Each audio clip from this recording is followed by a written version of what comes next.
of good governance, democracy, humanitarian law, peace, stability, and all objectives of the Pan-African Parliament.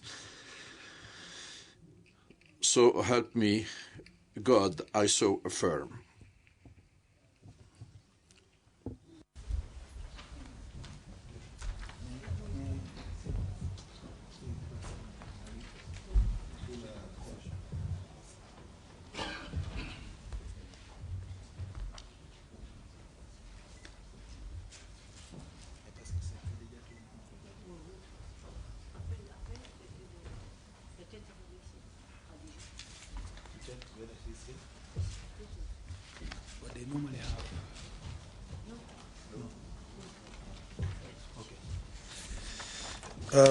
I would now call upon the President, His Excellency Roger Nkodo, to give his presentation on the activity report of the Pan-African Parliament.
No uso das competências previstas.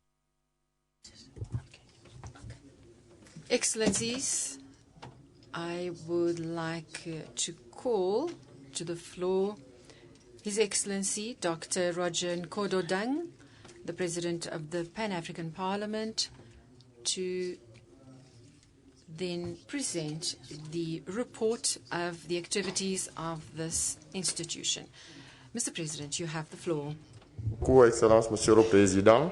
Excellencies, Excellency, Mr. Vice President of the Pan-African Parliament, Excellencies, ladies and gentlemen, honorable members of the Pan-African Parliament, Excellency, Madam Chairperson of the Women's Caucus, Excellency, Chairman of the Caucus on the youngsters, ladies and gentlemen, chairpersons of the permanent committees, Madam the Director of the Bureau, ladies and gentlemen, I'm very delighted today to address this August chamber in order to present to you the report of activities during the last session of our August Assembly. This report, which is a chronological one, is about four main areas. The first is the activities of the Pan-African Parliament. Second, the activities of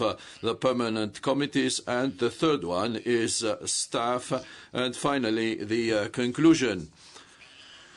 As concerns our report, in my introduction, I would like to confine to these words. This report, it is a recapitulating report in a chronological order with the main activities of the Pan-African Parliament from October 2015 to May 2016. As you will see, all the components of the Pan-African Parliament resolutely set down to work, be it the Bureau, the plenary, committees, or the administrative staff. The reform or innovation processes aimed at giving a new impetus to the Pan-African Parliament that I mentioned to you in my opening address of the session of October of 2015 is therefore effectively in motion.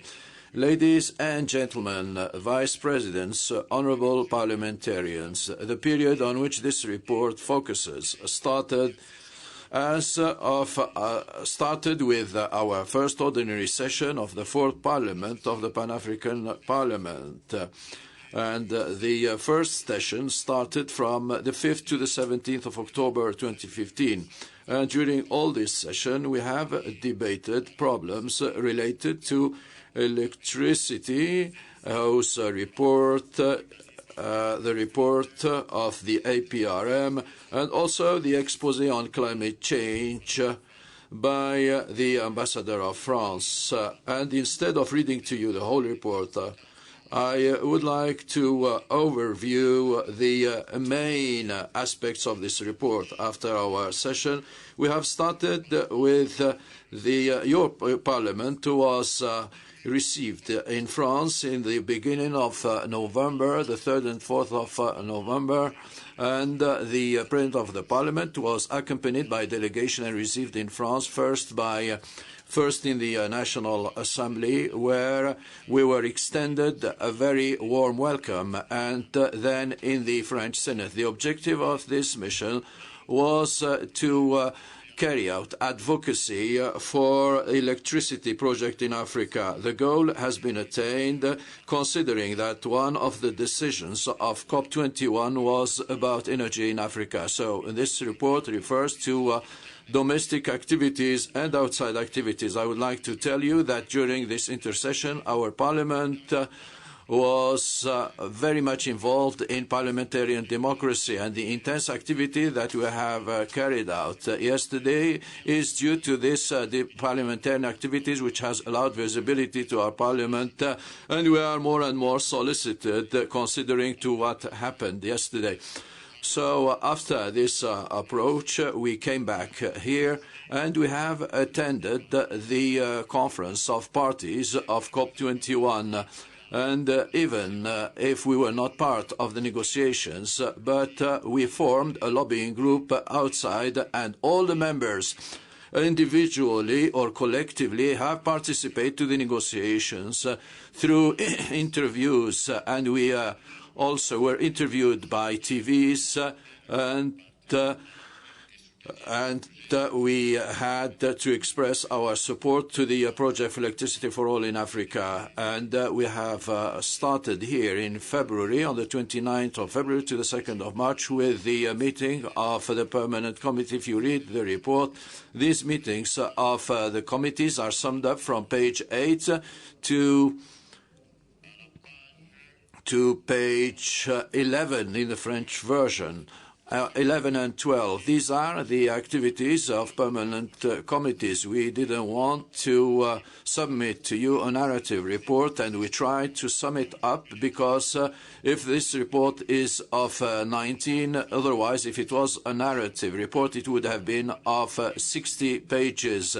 And because as of now, the report of the this is the report of the Pan-African Parliament, or not of that bureau. You will see that the various reports which you sent to were involved, were reflected in February. We have set up the medical insurance, which, according to parliamentarians' opinions, is operating well, and we have benefited also. We have benefited from a presentation by Commissioner Ismail Shergi from the PSC in charge of peace and security in the African Union. We have also had the opportunity, on the occasion of these meetings of the committees, debated the budget of the Pan-African Parliament, considering that the budget of the Union, which had to be presented to us, was deferred for debate here. Each committee, under supervision of each vice president, has organized a statutory meeting whose summary is reflected here in the report. Now, and the first vice president of the Pan-African Parliament has received here in Midrand an Indonesian delegation which came looking for trying to set up relations with our institution. Now, as far as the ratification of the protocol is concerned, we would like to thank all our colleagues who have facilitated the meetings with their respective governments. And during the intersession, we have been able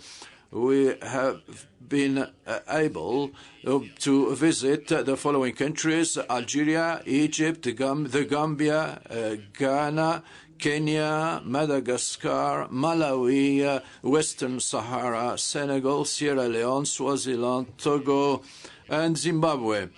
At the end of these meetings, we had again the hope because we had high-level meetings, and the various officials, be it those who are part of the executive or legislative, have assured us they will do something in order for the protocol to be ratified, and we will carry on.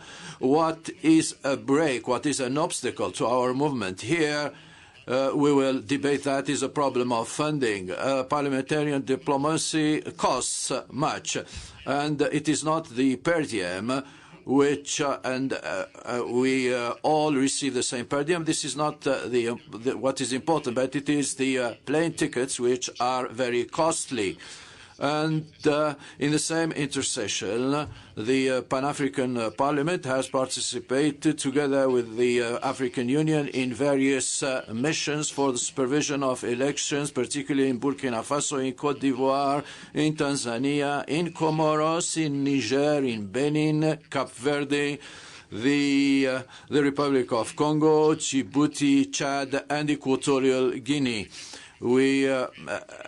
And maybe some of you have not been able to be part of these delegations, but we have deployed also observers to all these missions of observation. This is to say that at the level of the Bureau or at the level of parliamentarians, we did everything in order to accomplish our mission, despite the lack of means which characterizes our institution. And the first vice president was entrusted also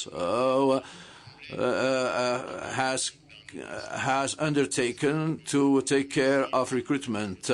Because the main problem here is a problem of recruitment, because there is a tendency to politicize this aspect. We need technocrats rather than politicians, and every time there is recruitment, there are problems because we can defend everybody, but some people do not really present good candidatures. I left this file in the hands of the first vice president, who has and he has dealt also with the first part, and he is dealing with the other 14 positions that are remaining, P1 to P6. P6 is recurrent here because there is a material mistake in your report.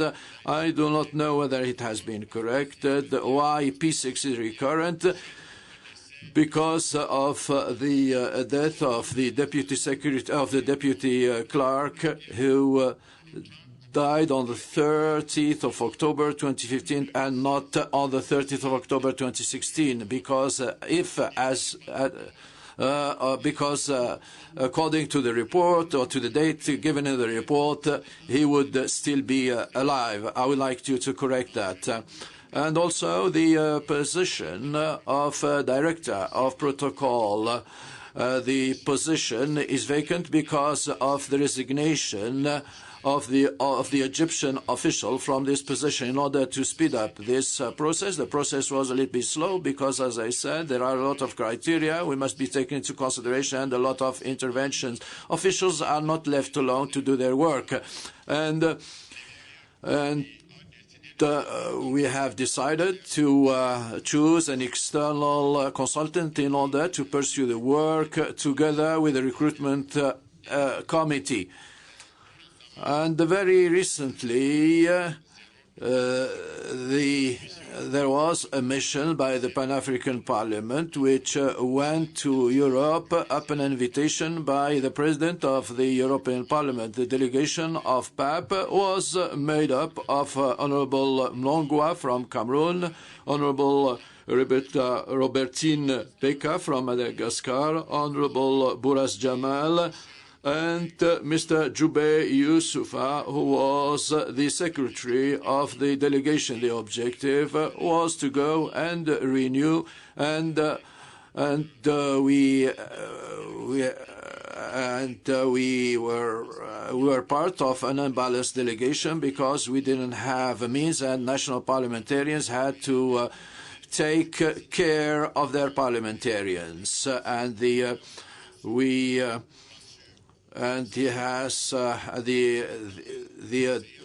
have met several people in the European Parliament, such as advisors and other officials. The theme that we have dealt with during this audience was the problem of migration, illegal migration, and we have spoken also about illegal migration of young Africans and terrorism and problems of peace and security.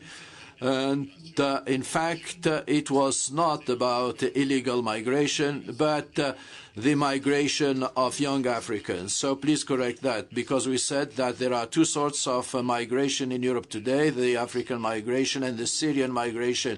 And you see that today with the Syrian migration, Europeans grant quotas to people which accept to receive Syrian migration. But as far as African migrants are concerned, we are not even told about the number of Africans who die on the Mediterranean. And when Pope Francois went to Greece, he brought four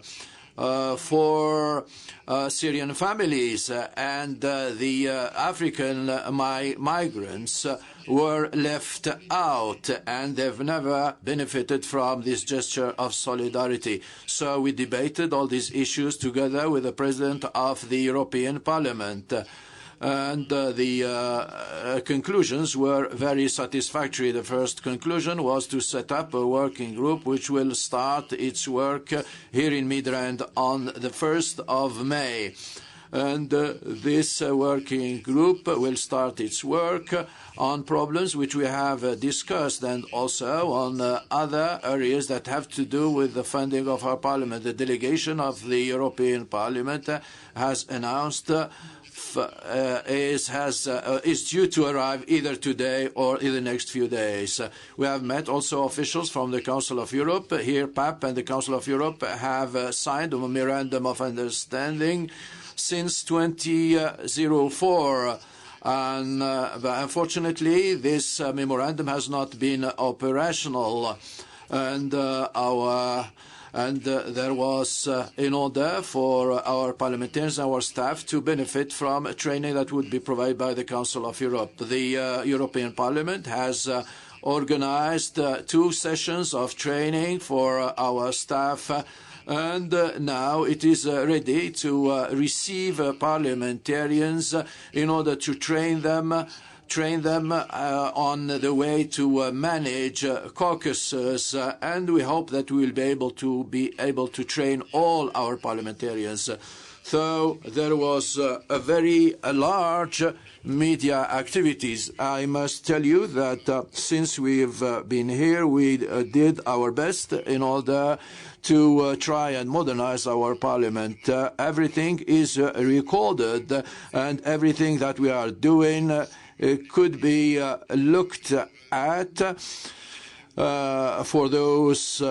Everything that is being done here is reflected on Facebook and online. Everything that we do, our interventions, is online. What I'm saying here is reflected online in all the media in order to make our parliament more visible. This media action has allowed members of our parliament and our parliamentarians to give interviews in various world media. As for the president, I have given several interviews to Africa 24, France 24, and the Senegalese TV channel, and we went to Algeria. We also organized a conference, a press conference, and wherever we go, we try to bring together members of the press and convey our message. I must assure you today that the level of tuning perception of people who visit our web has moved from 2,472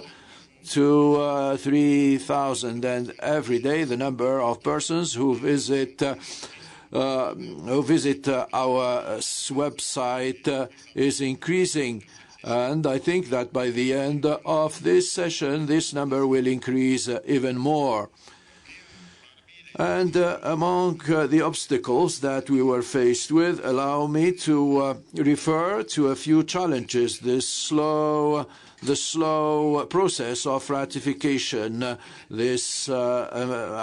continue to think that this is due to mechanisms in place in every country in terms of ratification of international instruments, because it is not only about the Pan-African and out of the 52 instruments of the African Union, there are about 10 that have been ratified member states. So I think that the work which I would recommend to you that is probably to invite us in countries and ask questions in plenary sessions to the Minister of Foreign Affairs, or do some lobbying for the President to be received there, and in order for people to make commitments for ratification.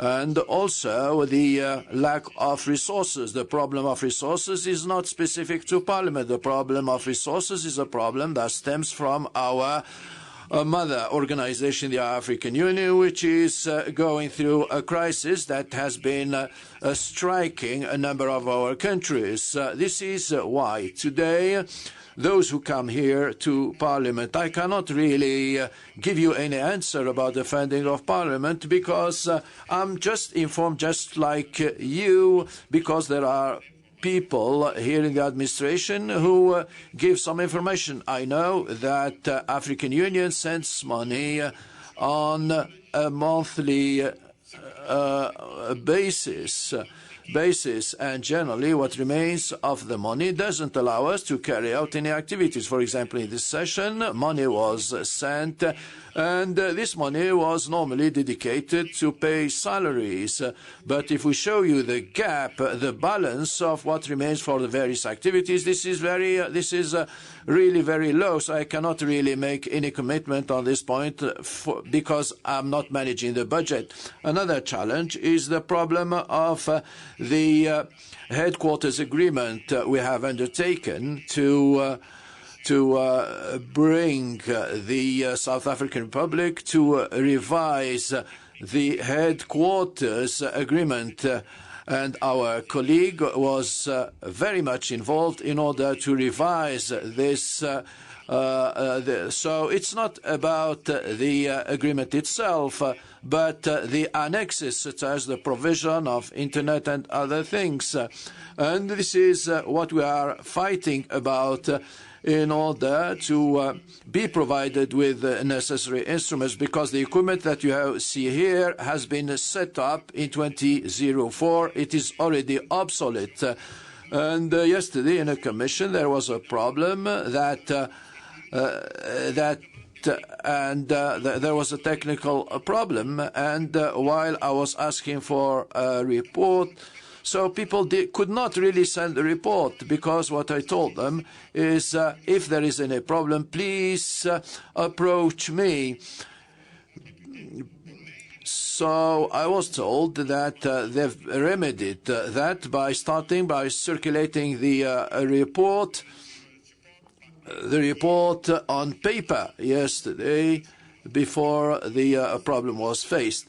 So there are a lot of difficulties that we are faced with, which could prevent us from doing our work, and particularly this problem of ICT. We do not have any fax here for several years, and the telephone doesn't operate well, and also internet. So we've started negotiations with the South Africans, and as you can note, efforts are being made, because during this session a lot of measures have been taken, and particularly security measure for those who are here. Please know that when you are in hotels, the police is around the hotel in order to ensure your safety and security. So there are regular police patrols around the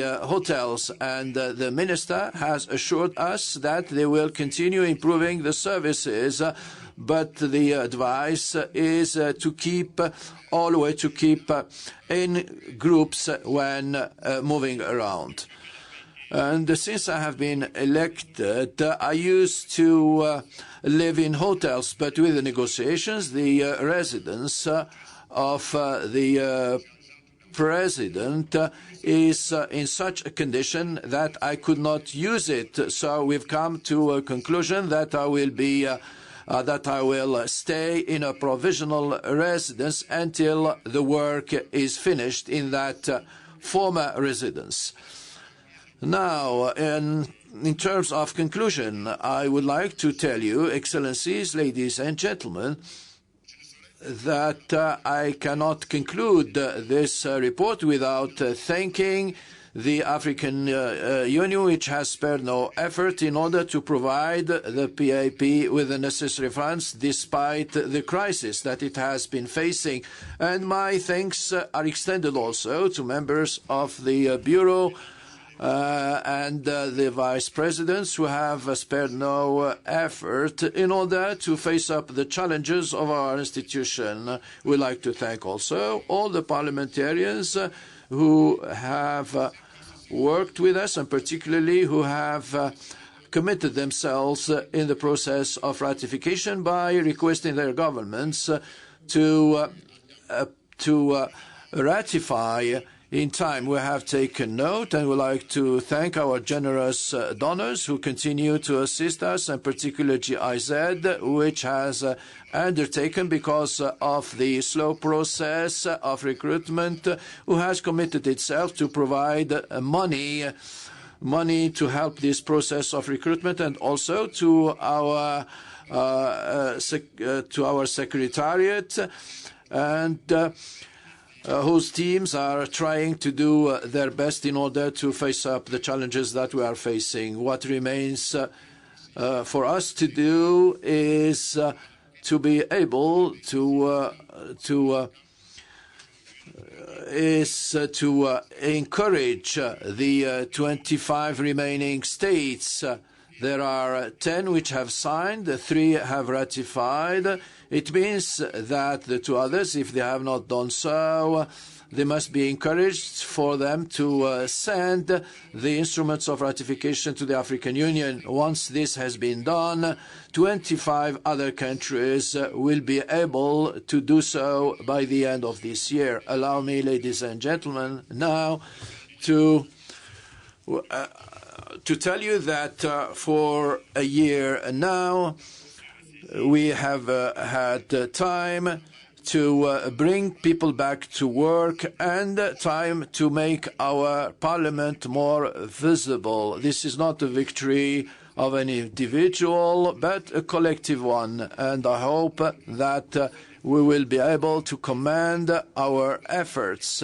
And that's the year which has just started will be a year of achievements. We have already identified the problems, and while respecting what the African Union will provide us in terms with means, we'd like also to thank the speakers of national parliaments for their help, because whenever we go on visits, what we have does not allow us to pay a hotel room. So speakers take care of the stay of the president. This was the case in Senegal, in Madagascar, in Algeria. So the speakers always offer to bear our costs and provide us with transport. I thank you very much, and thank the vice presidents for their efforts. And the Pan-African Parliament, I was telling you that if that these speakers, we have set up a new policy. Whenever a president is invited, we can ask the Assembly to write to the Parliament in order to send. We did that with the United States. And also, I have not been able to go to the World Bank. I wrote to the Kenyan Parliament, which sent people to represent us, and they have discussed our projects in Parliament. These are also efforts to be held, and every one of us must be able to do it in his or her own Parliament if solicited. So this is a summary of the report. I'm at your disposal. If there are any additional information to be provided about this report, I thank you. Ladies and gentlemen.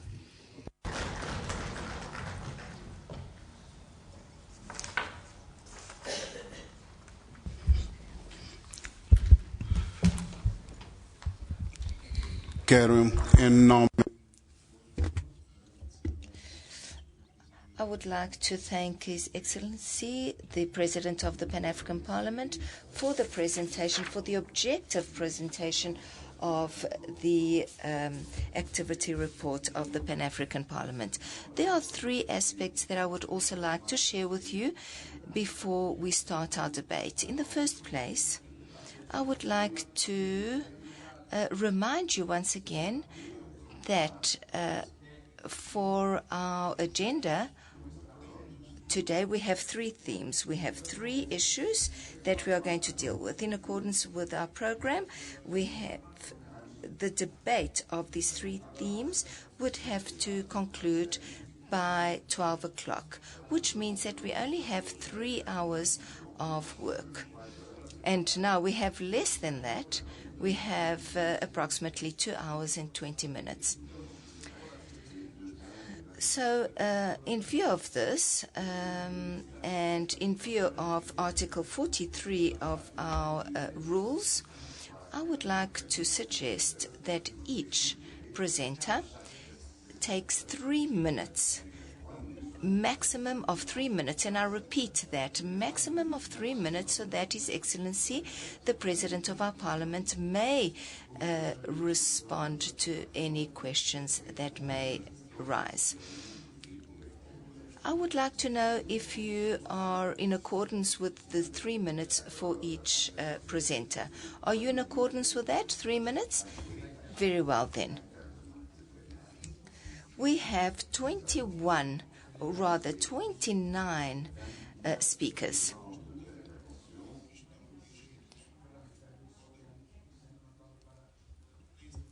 Is there a point of order? Bismillah ar-Rahman ar-Rahim. Good morning to you all. There are a few parliamentarians who would like to take the floor, some members who would like to take the floor, but they have not been able to write down their names. So I would like to kindly request the President of Parliament to open an additional list in order to allow the other parliamentarians to take the floor. Thank you.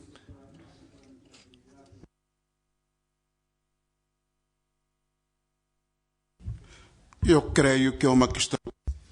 I think that is acceptable. I would like to know how we're going to manage the time. The secretary, the clerk, is going to now obtain the names of those who would like to also take the floor.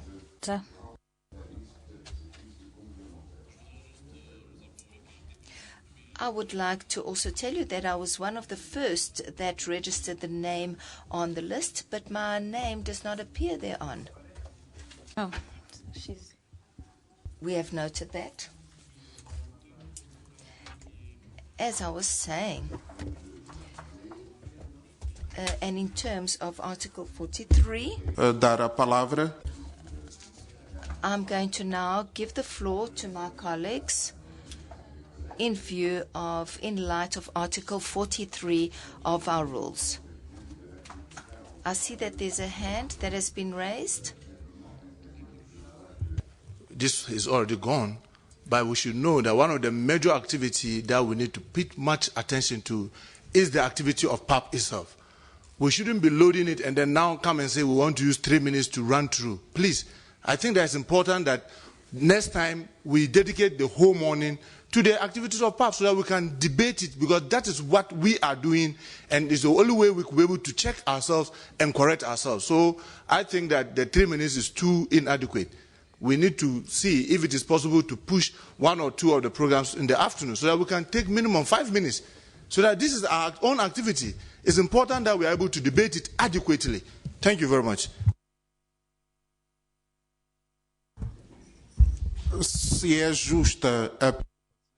If that concern is justified, then I would like to remind you that the Assembly has approved this program. Yesterday, we already announced that we are going to present these 3 issues. That is in the first place. Then the other 2 themes are going to be presented by people that are not outside of our institution, and they have been programmed to avail themselves today. So if we reach today the conclusion that we do not have sufficient time to debate the report within the time allocated to it, then the Bureau is going to decide thereon. But what we need to avoid is the fact that those that have availed themselves and have programmed themselves to make presentations, thereafter they are going to be inconvenienced thereby. So let us try and initiate our debate and see whether we can conclude our debate within the 3 minutes for each speaker, and then we'll see if that is sufficient for us to conclude our debate. So thank you very much. I'm now going to give the floor to the first person, Mr. Fidel Ugwanda.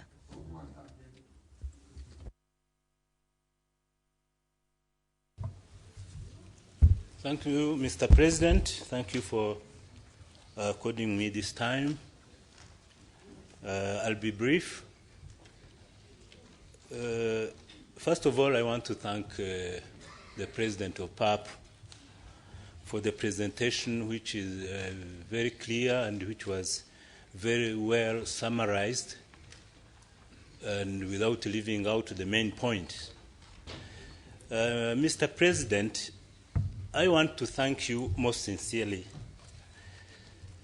for together with your team, together with the members of the Bureau, for the work that you have done and you continue to do ever since you took the reins of this Parliament.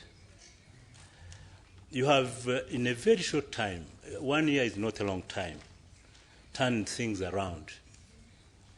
In a short period of time, there have been a remarkable positive change, and it is there for everybody to see. I'll cite a few examples, just a few, to be brief. We finally have a clerk, although I see him very rarely in the chamber, and we have almost all the staff in place, something that had been very, very difficult to achieve in the past. These days, working documents are beginning to trickle in. I'm saying trickling in because there are still a few, but at least they have started to come a few days before the start of the session. As promised last October in the planning retreat in Centurion, the annual calendar of activities was sent to us. This is a very important planning document, planning tool, because it can allow members to plan ahead.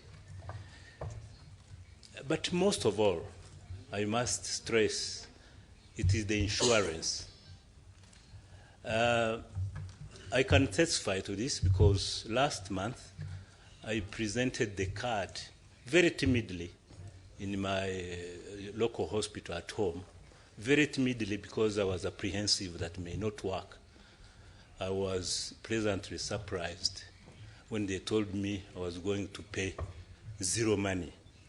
So we thank you for that. However, Mr. President, there are a few issues, some of them you have explained, but I still stress them, that need your urgent attention. A detailed program should always accompany the invitation letter to any session, be it a session dedicated to committees, be it a session dedicated to plenary. We have said this many times.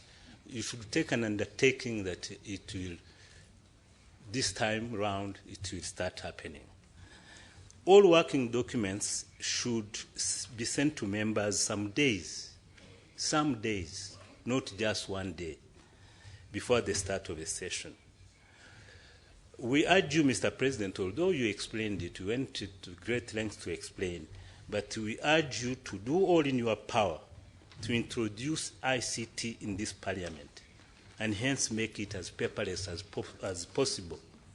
This will enhance efficiency, it will be cheaper to do business, and members will no longer be required to carry loads and loads of paper, which are very, very cumbersome. With these few remarks, I thank you, Mr. President. Thank you. Hello?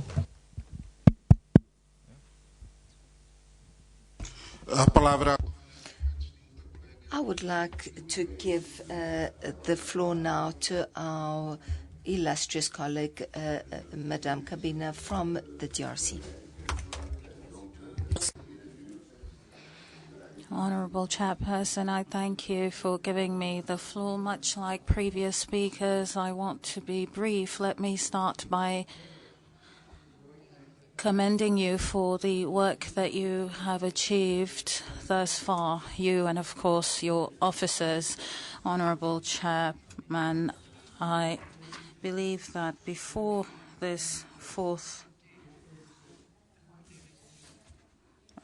Parliament, we had adopted several resolutions. A lot of recommendations were also made previously. However, when I read the reports, looking through the reports, I did not find any section on the status of the implementation of any of these recommendations and resolutions.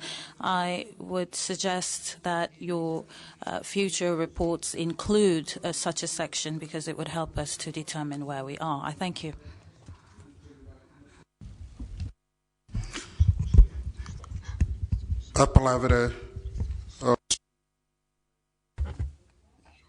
Thank you very much. I now give the floor to Joseph Ndambe from the Cameroon.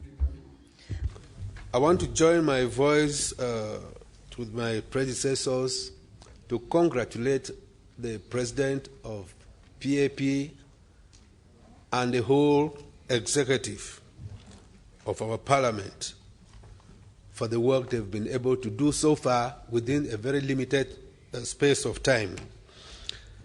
I have about 3 anxieties. We have been informed of recruitment, and that it is ongoing. But what I want to say is that these personnel that are recruited from all fields of activity need to be trained in parliamentary procedures, and for the efficiency, this training must be reinforced and multiplied.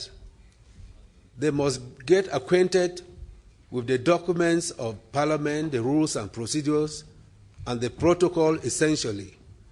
So some programming must be done to train the personnel we recruit. We know that language is a problem with us because we have a multiplicity of languages. But until this training is done, before we can ensure efficiency, secondly, I want to emphasize on the issue of visibility. I recognize the fact that this time around we have become visible, and a lot of some talking goes on in our various countries concerning PAP, and awareness is gradually being drawn onto it. But I will implore our President and Vice Presidents to multiply their efforts in this wise. Thirdly, the obstacles to the ratification of our conventions, I mean the conventions of the AU. I know how much we put in to have the Charter on Elections, Democracy and Good Governance to be ratified. I want to recommend that for us to have the present protocol ratified, we need to adopt the method we adopted at that point in time. And that is actually engaging the regional caucuses to be able to sensitize our various governments. I want to say that very often the governments do forget what they have to do because of the pressure. But when parliamentarians get engaged in the process of sensitizing them, we have often had the results. And lastly, Mr. President, the yearly calendar is a very important tool. I want also to advise that this calendar should be sent not only to us, but to the various high commissioners of South Africa in our countries. We've had the experience of having very limited visas because they say they do not know our programs of activity. Thank you very much.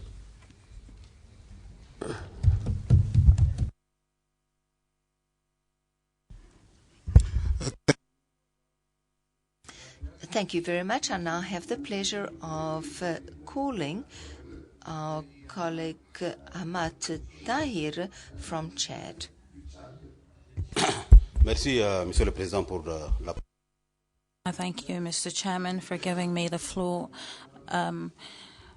Honourable Chairman, ladies and gentlemen, please allow me to commend our President as well as the Bureau of the Pan-African Parliament for the report he presented.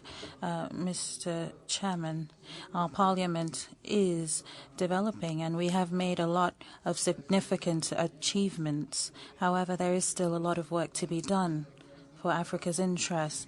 Ratification of protocols is one challenge that we need to face if we're going to get all 28 ratifications, and then our Parliament will become a parliament with legislative powers. Mr. Chairman, the Parliament must develop a resource mobilization strategy for its functioning to address this issue of lack of funds. I thank you.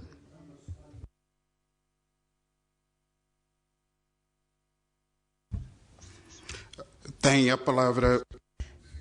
you very much. I now give the floor to the illustrious member Unuru Ashad from Benin. President. Thank you, Mr. Chairman. Mr. Chairman, let me start by, much like my colleagues, thank you for your leadership at the head of our institution. Mr. President, I believe that you are leading our assembly to change, much like other nations are beginning to do so, to work towards change for a new development, and we are experiencing a new beginning at the Pan-African Parliament. I thank you very much for that, Mr. President. Mr. President, I'd like to say to you that there is indeed much work to be done, and I'd like to speak to the observation missions you spoke about in your report, Mr. President.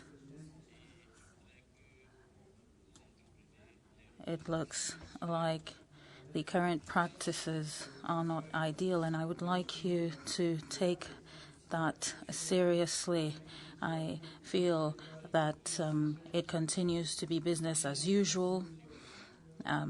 Yesterday, during the meeting of our West Africa Caucus, we were not able to discuss this matter, and I do think it's something that we need to come back to. Mr. President, I'd also like to state that in the chamber, we do have internet connection, that's true. However, the speed is very, very slow. So I'd like for you to work on the speed of the internet connection so that we can work more effectively. Mr. President, our former colleague, a former member of the Bureau, announced yesterday when he took the floor that the AU passport is now available.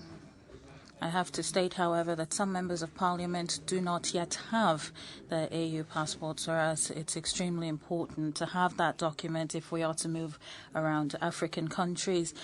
Mr. President, I'd like to conclude by asking on my behalf, you have the habit of referring to some of us as very honourable, others are just honourable simply. I'd like to know, sir, when are you very honourable and when are you just honourable?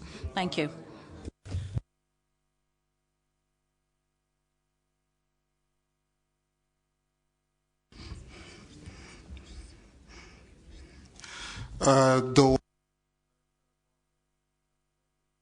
I would like now to give the floor to the very illustrious colleague, Mahed Sahara.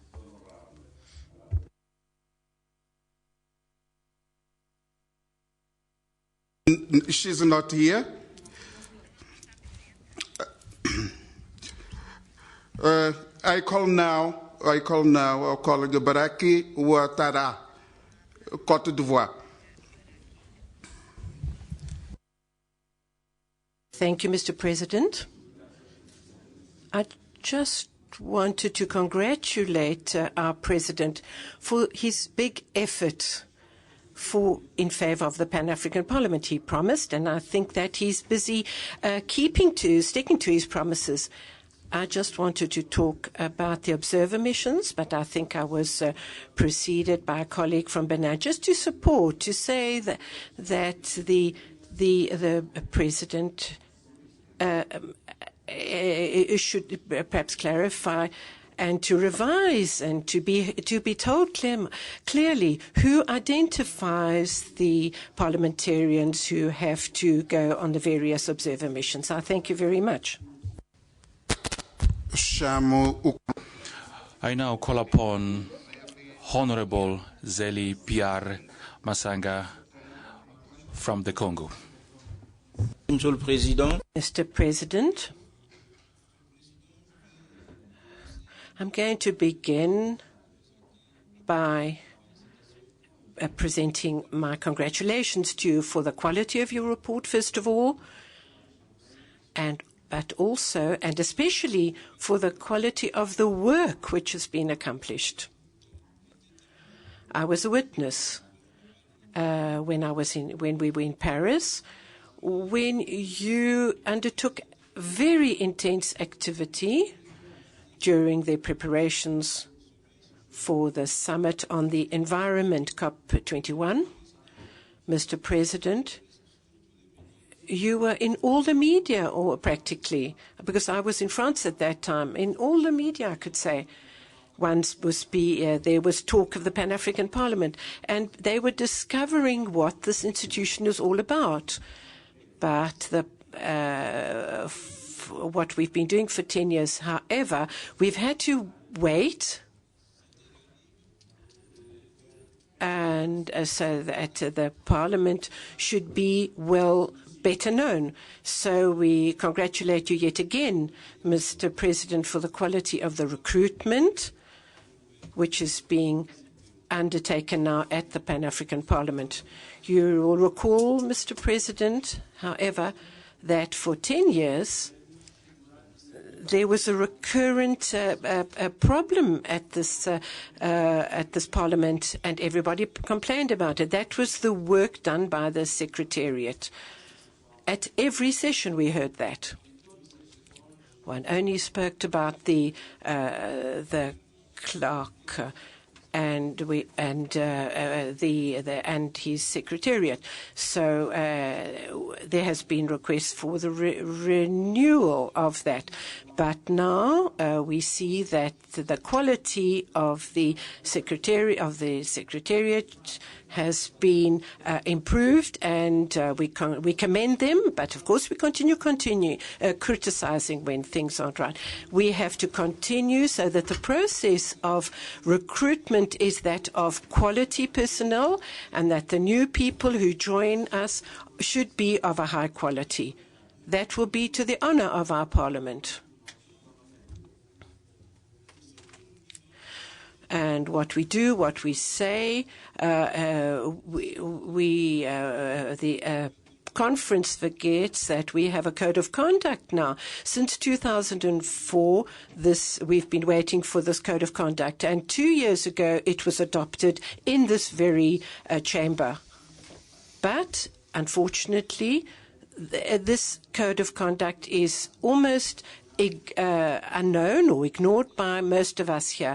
Certain forms of behavior and certain attitudes which are condemned in that code of conduct appear here.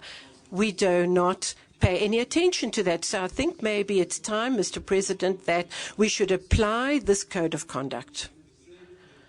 Colleagues spoke about observer missions to the elections. Yes, Mr. President. All the missions of the Pan-African Parliament are involved. I'm not talking about the selections of the members in those missions, but the process at the beginning of the concerned parliamentarians. Often the information arrives a few hours before the departure for the mission. For example, somebody could be involved in an electoral observer mission, and that's going to happen on Sunday, this election, and on Saturday he receives his ticket. Well, if obviously in those conditions it's not possible for that parliamentarian to attend the mission with all the goodwill in the world. I know that there are constraints which are not part of the Parliament's responsibility. The ticket comes from Addis Ababa sometimes. Yes, I agree. But we cannot at the same time ask a parliamentarian to arrive 24 hours before the vote takes place, the election takes place in a country. But all my congratulations, Mr. President, continue along the same vein, and the Pan-African Parliament will become visible, and we will grow in credibility as well. I thank you.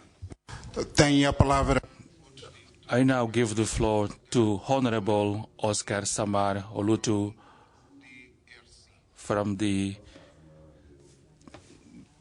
RC.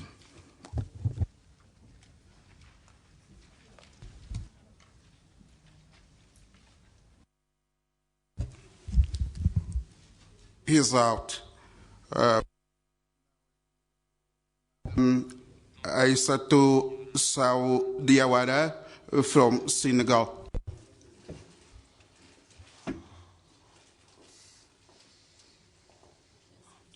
Thank you, Mr. President.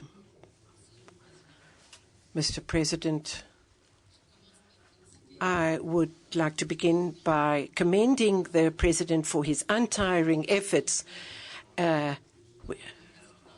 order to honor his undertakings and make PAP a high-level institution. Excellent work has been done by yourself, your Bureau, and the committees. The reports which have been supplied show that PAP is busy moving forward. However, Mr. President, the work would be even more improved if we could solve the problem of financial resources. So it should not only be the matter of the committee, but each of us should be involved. Mr. President, I'm the rapporteur from the West African Caucus, but I'm not involved in the choice of election observer missions. The vice chairperson neither. I asked the president about this. I wanted to know, why have we not been involved since he works with our compatriots? Even I, the rapporteur, I was informed 2 days before that I had to go to Chad. And he said, well, he was the vice president and his president before him worked like that. It's always happened like that. He was also not informed. Do we need to continue like that, Mr. President? I recall that at the time when I was a chairperson of a committee, I went along as a rapporteur, and they said, no, it's the bureau of the committee which makes the choice. So, in other words, that one person would make that choice.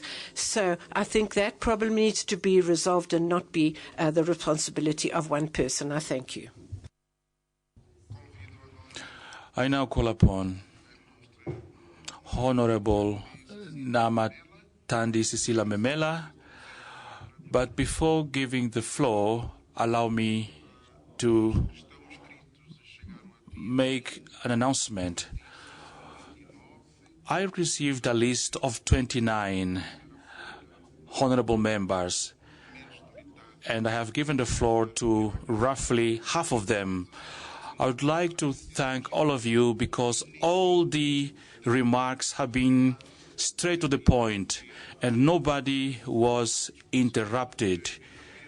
So I appeal that we are as objective as possible. Honorable Namatandi Cecilia Memela, the floor is yours.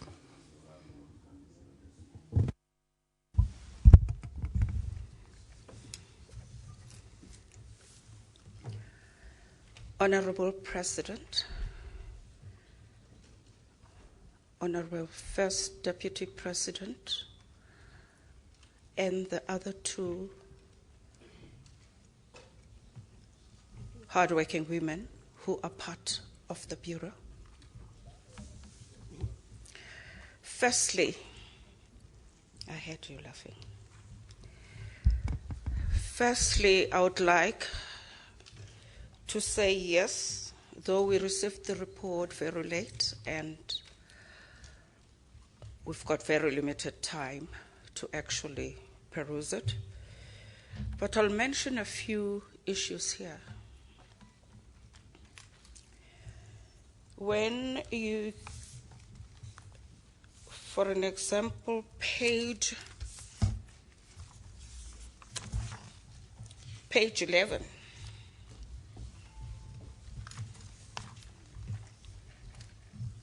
where it talks about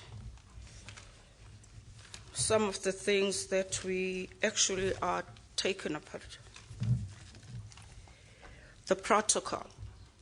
I think we'll have to revisit that at some stage. I'm not going to deliberate on it right now, but there are areas that are very worrying. So we'll need more clarity. We go to page 12.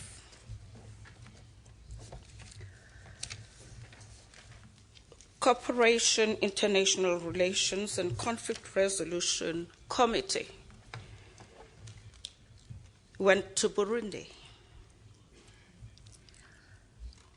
I would like to know right now, Honorable President, what is the follow-up procedures that are going to go on, because it's still not as we think our countries should actually be gone. Women and children are the worst sufferers thus far. So as PEP, we should actually be seen to be trying to make peace and have proper understanding of what is really happening. What's the cause of this uprising? These are our people. This is Africa. We also address the Sahrawi people. We're not going to sit back. And as South Africa, we're not. We're taking a stand stand to say, Pan-African, let the world recognize you as peacekeepers where it's necessary.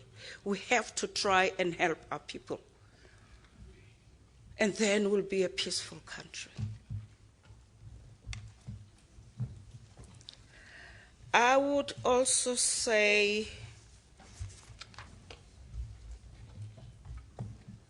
when it comes to ratification of protocol,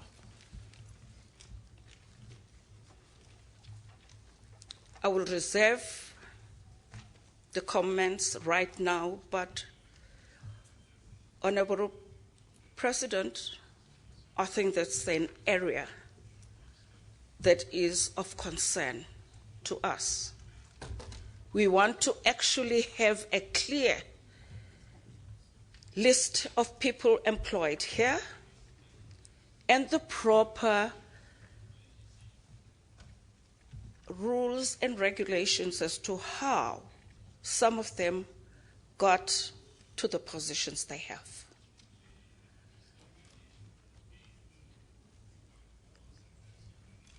The Mozambique Protocol. Women and land ownership. Are we adhering to some of these the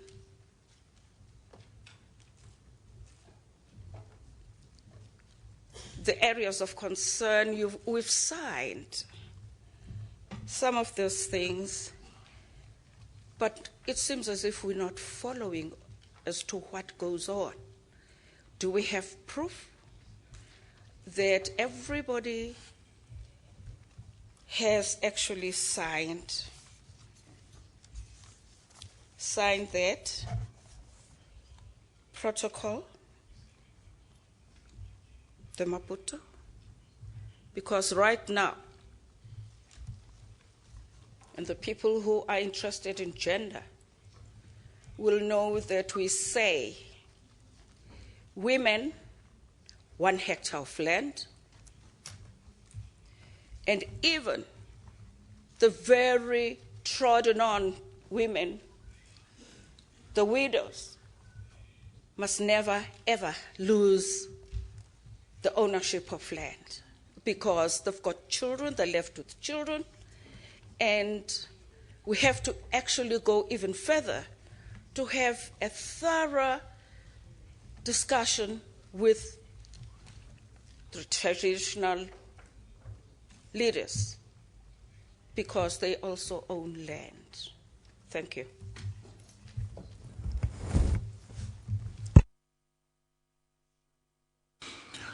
I now call upon Honorable colleague Zelikato Diallo from Guinea. Thank you, Mr. President. I'd like to begin by commending the President of the Pan-African Parliament, the whole Bureau, not only for the quality of the report which was presented, but also for the activities carried out in order to bring a new dynamic into this Pan-African Parliament. And one must say that at the moment, PAP, which really had slowed down a lot, has received a big dose of new dynamism with the initiatives and the activities carried out in such a short space of time. I'd like to stress one of the very important activities, which is the synergy of activities initiated with Mr. Jean-Louis Borloo from France, with his important project on the electrification of Africa. And this initiative enabled us to include in the COP21 agreements the issue of the electrification of Africa. So that I should really like to congratulate you for. However, I do have some concerns and remarks by way of concerns. On page 6 of the report, item number 12, on the governance of Africa, the African architecture, where Madame Bernadette Lahaye met with the gentleman. I see that in the French version that the paragraph has remained in English. It has not been translated. I'm wondering why not, and point it, and then 17 item 2, the same thing on that conference on racism. The whole paragraph has remained in English. So, of course, if it's a French document, it would be desirable for all the items to be translated into French. Now, about my proposals that I have, point 18 regarding the ratification of the PAP protocol, you have carried out lobbying, very intense, also with certain countries. I think you mentioned 13, to have the promises carried out, though. It would be desirable for the Pan-African parliamentarians from those countries to carry on with this work so that these promises should be translated into reality as soon as possible.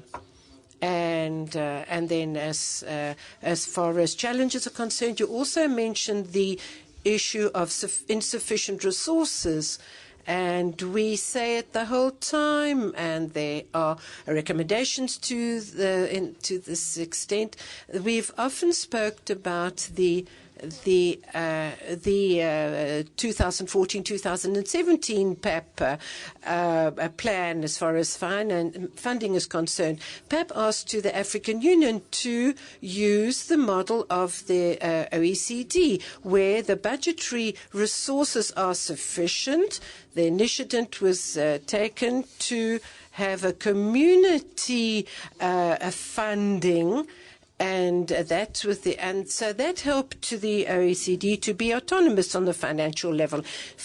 The PAP could make that proposal to the African Union, and in my humble opinion, one should copy that activity of the OECD, because I think that it's not a fault to copy what has been done successfully, and so that also we could really profit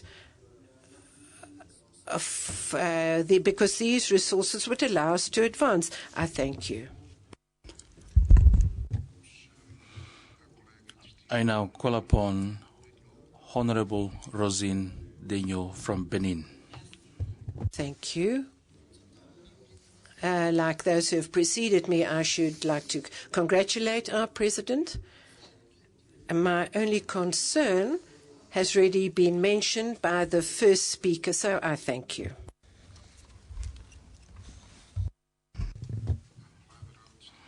I now give the floor to Honorable colleague Ernesto Joaquim Mulato from Angola. I would like to join my voice to my colleagues who have congratulated His Excellency the President for the actions undertaken, and I echo the words of Honorable Masanga. To be short, I would like to focus on the concern related to the ratification of the revised charter.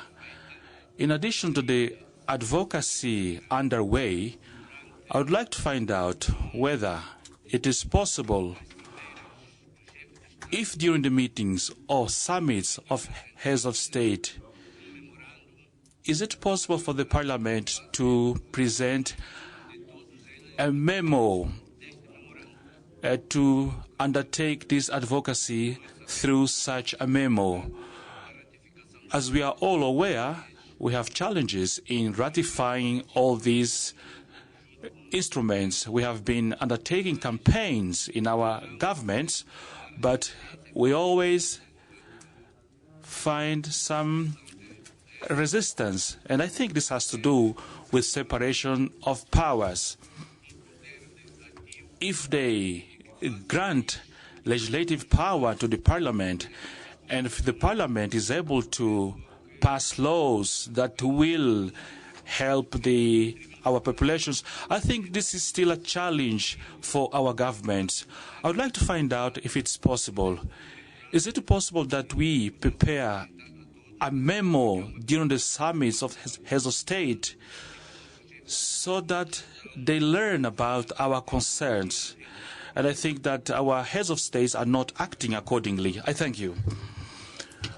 I now give the floor to Honorable Muntaka Mahobe from Ghana. President, let me thank the Bureau for presenting the report, because I've been here some time enough to know that there have been times where even the report is not submitted.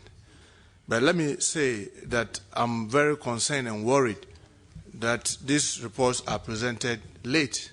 This is one of the major concerns that we've been saying year in, year out. I want members, we need to insist when this report comes late, then the debate should be the next day. Because always the advantage that is taken is that because it is programmed, if it's even given to us in the morning, we are forced to carry on. We must insist that if these reports are not presented a day before, then the debate should be postponed to the following day, so that we'll get the opportunity to read it thoroughly, so that we'll be able to debate it. I'm not surprised that many members are not able to speak to the issues deeply because they didn't receive it. I couldn't even get a copy because there were not enough copies. I had to take this that I'm holding from another colleague just to flip through. Having said this, let me say this. Colleagues, let us remember we have a responsibility to our individual countries and to ourselves. Let's remember the history of PAP, where we had to go through what do you call confusion in this house, the now movement. Let's remember the Ernst and Young that had to come and audit us. And at the end of the day, PAP was put in a very shameful state, to the extent that many non-governmental organizations have to withdraw their funding to PAP. Let's remember what informed the formation of CAFE, and today we've turned it into the public accounts. It is because of accountability. Someone should go through page 1 to the last page and tell me where in this report that is mentioned about the auditing. They've been here for 1 year, Mr. President, with a greater respect to you. 1 solid year. You were a member of the bureau in the last, member of the last bureau. 1 solid year. There have not been audit report. What is happening to PAP? Are we retrogressing? This should not be made to happen. Please, for heaven's sake, my compatriot from Africa, this is what is making Africa retrogress. We must not allow this to continue. We have to have an audited account of the PAP before we conclude this report. Let's not allow ourselves to conclude this debate without an audited report of what has happened for the past 1 year. Colleagues, it is shocking for many of us to know the level of arbitrariness at PAP, at the Bureau now. I'm happy I can see the 3 vice presidents, including the first vice president who is chairing today. I expect you people to speak today. We are tired of you calling and talking to us about one thing happening at the Bureau or the other. We are discussing PAP today. We expect you to talk. Let us know what is happening at the Bureau. Members, you'll be shocked to know even the supporting staff that are supposed to be supporting us here, if we demand the list and where they are coming from, all of us will be shocked at the arbitrariness. It is something that we need to demand. Every time we meet, that person's, the supporting staff should be part of this report, so we know where everybody is coming from. It is supposed to be one Africa, one people, one voice. It cannot be because you have the opportunity, then it should be only your people. It has to, we must insist. This is something every single one of us should know. It's a battle we have to fight and make sure that Africa gets to be better. I'm a young man. I want to see Africa better than my father left it. I want to see Africa better than I will leave for my child and then my grandchildren. I don't want to see an Africa that is retrograding, where we do things based on arbitrariness. We look at the missions that we've been attending. Let's demand every report should tell us for the past 1 year or for the past 6 months, all those who have attended missions, so that we'll see the deviation. Is it fairly distributed among all the 5 zones, or it is skewed? Because if I'm from West Africa and I have influence, more people from West Africa should rather participate in mission, or it should not be used as a tool to get people to be sycophants, because people may want to go on mission, therefore they are going to be used as a tool for, enticing people so that they can keep quiet. Please, we have a responsibility to ourselves. We have a responsibility to all our people. Please, Mr. and Madam Vice President, speak. The security of MPs. What has happened to security of MPs?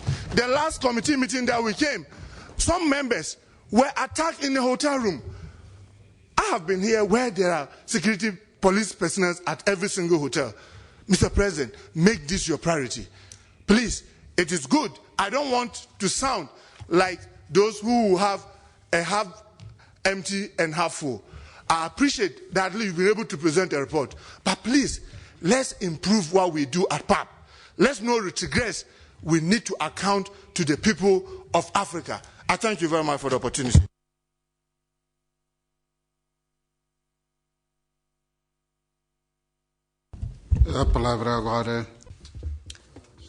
I give the floor to the Honorable Hiabou Bouhé from Côte d'Ivoire.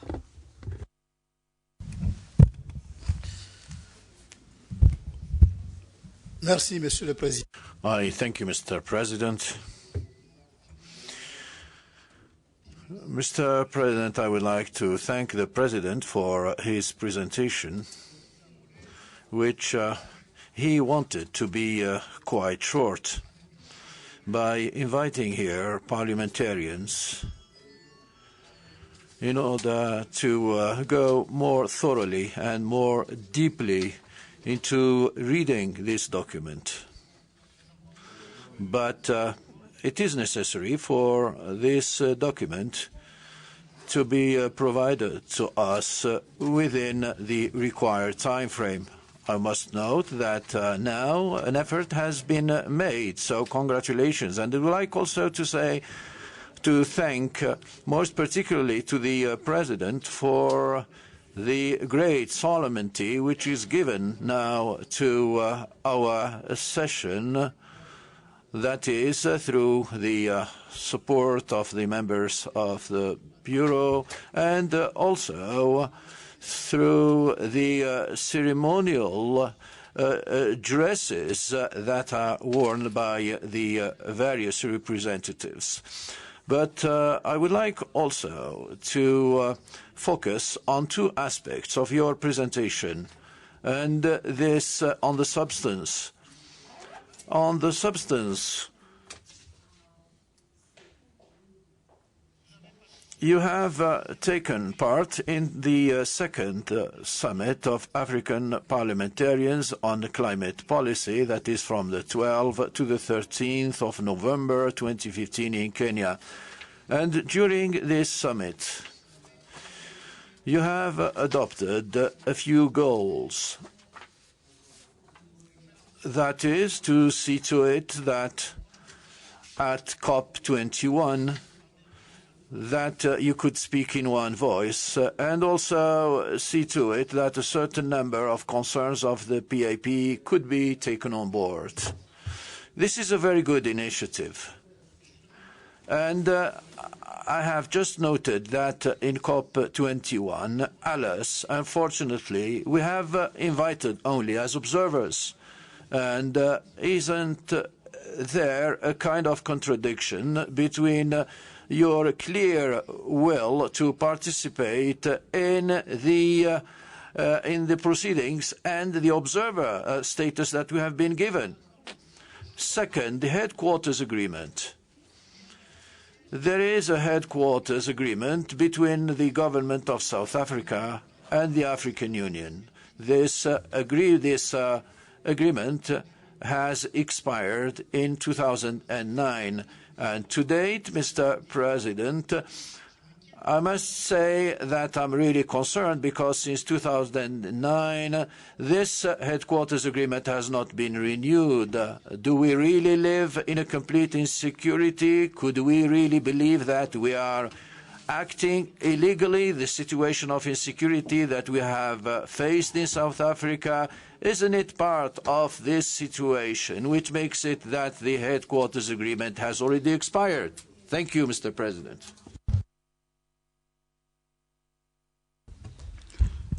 I give the floor to Honorable Beatrice Murumba from Uganda.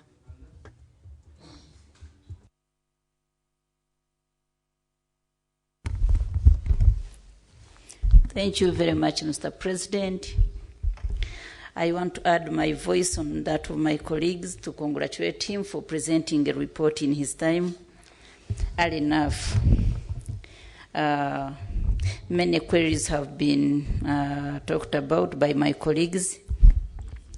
Let me just soothe you now. I want to thank you for the change, because those of us who were here before you came in, Mr. President, we can really see there is a change. Things cannot be done all in 1 year, but we want to thank him for what he has done. Right now, you can distinguish members from the members of staff. Before you came, Mr. President, you would not know that this is a member of staff and this is a member of parliament. So we want to thank you for that. And other issues about reports coming in time and members staying a night with them. I hope you have heard, and Mr. President, with your effective staff, you will improve. Otherwise, I bring you greetings from Uganda, and we appreciate what you are doing. Thank you so much.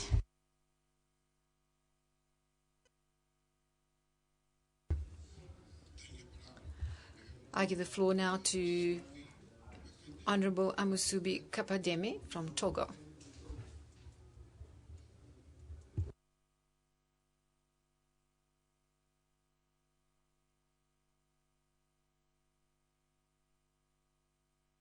Is not here. I thank you, Mr. Chairman. Mr. President.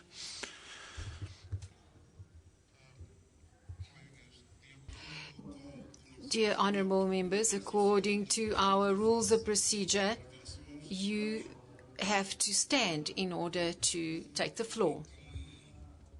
Je voudrais féliciter le président. I would like to congratulate the President for the actions that have been carried out up to now.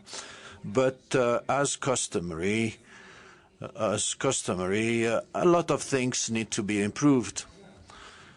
And some colleagues have spoken here about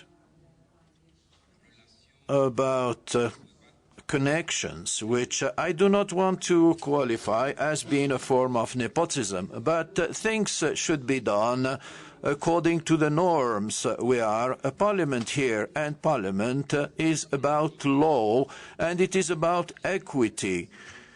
So I would like to insist on this aspect. All parliamentarians here are ready to help the President in order for this Parliament to operate. And in order for this to be achieved, this depends on the President. I would like to say here that the President has made a visit to Togo, but this visit which he paid to Togo was very beneficial to us. This mission was very beneficial because he has well-chosen members of the delegation which had to accompany him to Togo. These are people who are known by the Togolese government, and on their arrival they were very well received, and the mission, I must say, today was crowned with success. And now our Parliament is examining the issue of ratification. I'm quite sure that ratification will be done even before our arrival to our Parliament. And when we go back, this will be done. If it is not done, one thing is sure. The text is already tabled to the Parliament, and this will be done as soon as possible. So I would like to request the President to continue to work in this direction and continue to multiply these missions. And for these missions, he must study very well the kind of delegation which would accompany him, because this is extremely important. relationships between the President and parliamentarians. You know them. And I must tell you that as far as Togo, this was a successful mission. The second aspect which I would like to refer to here is the diplomatic passport. So it's been 3 years now that we are here as Togolese, and it is only one amongst us who has his diplomatic passport, and this is unacceptable, Mr. President. Each year, each time we come here, we reiterate this request, and we're really tired. And I was about not to come just because of the visa. And if I had the diplomatic passport, then I wouldn't have faced this problem. Last time we've had a lot of problems before coming here. So please do something in order for us to get the diplomatic passport, at least the former or the senior members of our delegation. Thank you. I give the floor to the chairperson of the Women's Caucus. I thank you, Mr. President. Good morning, dear colleagues. I would like at the outset to congratulate Mr. President and his bureau for the important work that has been done, and particularly as part of the parliamentary diplomatic. On page 3 of the document, Mr. President, you have alluded to the conference, to the Parliamentarian Women Conference on the 12th and 13th of October 2015. I would like to ask you a question. What did the Bureau do about the final communique of this conference, Mr. President? Are we going to continue to organize conferences just for the sake of conferences without any follow-up of the results during this conference? The caucus has reaffirmed that its members are prepared to side with you, to be at your side for the ratification of the protocol. We have noted that there has been no reaction on your part, Mr. President. We have had your political support, but we need more your assistance in order for us to be able to attain our goals. We have goals that we have set, Mr. President. That is the total ratification and the implementation of the Maputo Protocol, the ratification of the Pan-African Parliament, which is crucial for us as parliamentarians here, the follow-up and the evaluation of our actions through the follow-up committee, which the conference has set up according to regions. This is part of the final communique which we have sent to you. To end it, Mr. President, in page 7 of the document, I see that there was a mission to Dakar. And after a working session with GIC, we have envisaged a joint meeting in Dakar for the Women's Caucus or Women's Caucus and Gender Committee. I'm quite surprised that this meeting has taken place on the 16th and 18th without our participation. Once again, I would like to commend you for the work and thank you for your attention. Thank you.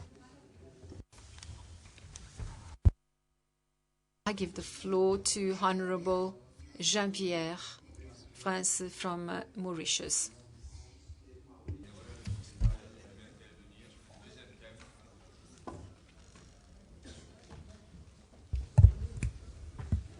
Monsieur le Président, je vais en fait intervenir.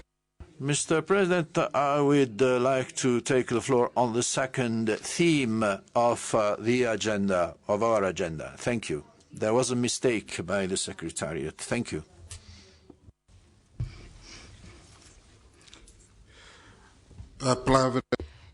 Thank you. I give the floor to Honorable Kazingo from Namibia.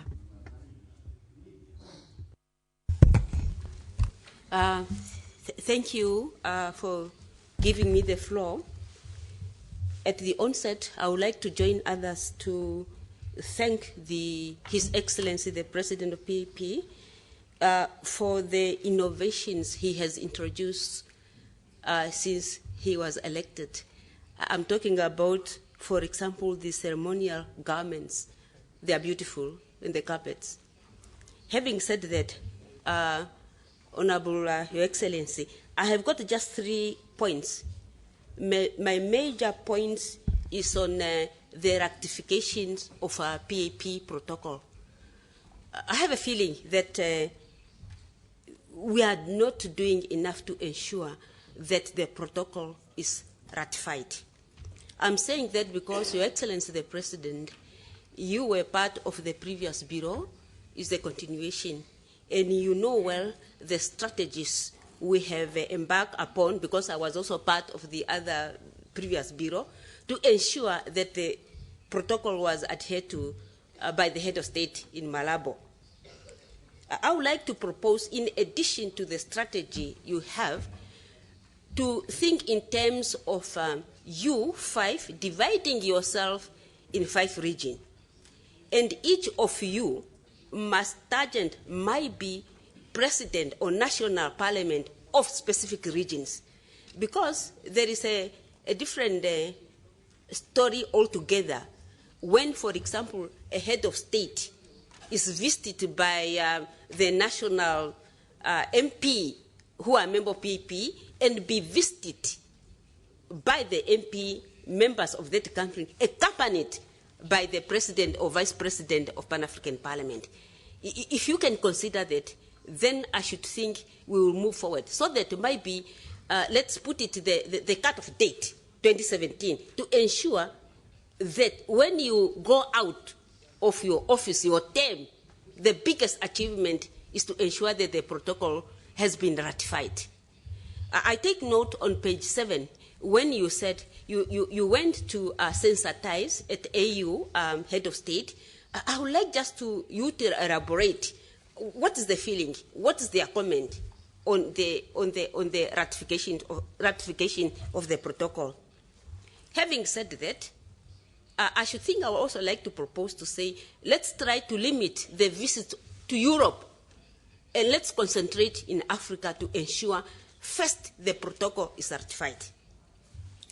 Thirdly, I would like also to propose that you, the Bureau, Your Excellency, should, as soon as possible, apply for the observation status at IPU, so that every sitting they have, you plus one of the members or the other colleague of the Bureau will present us there, so that the IPU members can hear the voice of the African continent. I'm reliably informed that there are structures there who said they are representing the voice of Africa, but I should think we are the representative of the voice of the African continent. So you should do that as soon as possible. Lastly, Your Excellency, our current president of the Republic of Namibia, Dr. Hagen Giegob, was a member of Pan-African Parliament. He's the only one who was not invited to be the guest of honor here.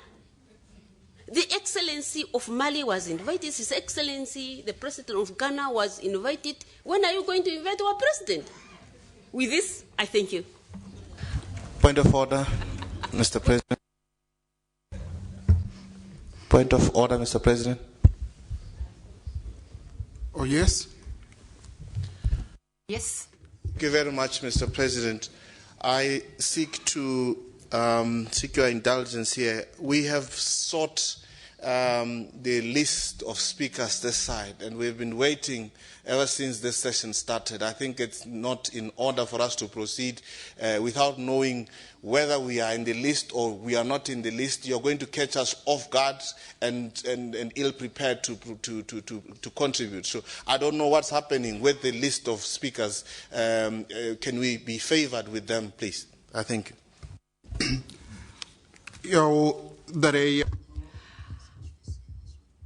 I will try and answer before I give the floor to the Honourable from Guinea-Conakry. I must tell you that the list that I have is the very first list. I still have on the list Honorable Jatu Traore, Honorable Jetru Traore, Honorable Butale Patiwa, Honorable Sharumbira, Honorable Akanda, Honorable Evelyn Buti. So this is from the first list, and I've now received another list with, because our colleague asked for it, a list with the following 8 honorable members. They are Honorable Muhammad Askri, Sulaim Sise, Ashin, and I'm sure Amsusuvi. I think Honorable Amsusubi is the second time he wants to speak. Then Honorable Tabin, Saeed Ibrahim Savid, Ernest Salind. The interpreter apologizes, but the interpreter does not have the list of names either in the booth. We have Santos Kalyan from South Africa, as well as Honorable the 4th Vice President of our Parliament, Dr. Bernadette Lahai. I'm not sure if your name is in this list and if you are happy with what I've now told you. You have the floor. Thank you, Mr. President. I do not know what is the difficulty with providing the list to members of Parliament so that we can follow it as you follow it. I did not hear my name. Maybe it's because you struggled with the pronunciation, but I did indeed indicate that I want to speak on the activity report by the President. I want to be made to understand why can't we be given the copies as is practice in this House.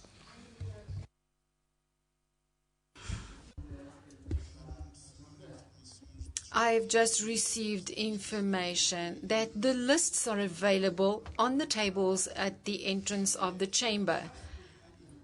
But perhaps the administrators should then try and give us copies by our seats. We will try and solve the problem, Honourable. So while the administration officers are trying to sort it out, I will give the floor to our Honourable member from Mali.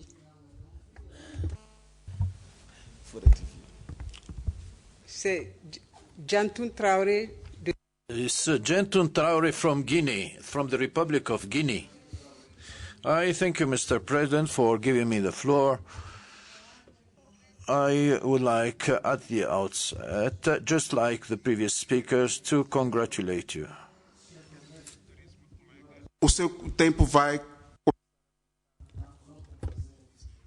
I apologize, but the colleague following you is also Traore, and I made a mistake. So, yes, you have the floor, ma'am. Thank you. No problem, Mr. President. I thank you, Mr. President, for giving me the floor. I would like, at the outset, to, just like my previous speakers, to congratulate you for the actions that have been undertaken by you personally and members of the Bureau, and for the results that have been obtained in such a short time. But I have 2 questions to ask you. Mr. President, you have taken part in a World Summit for a partnership for an open government, which has taken place in Mexico from the 27th to the 29th of October 2015. This is my first question. Could you tell us, elaborate more on the objectives of this partnership for an open government?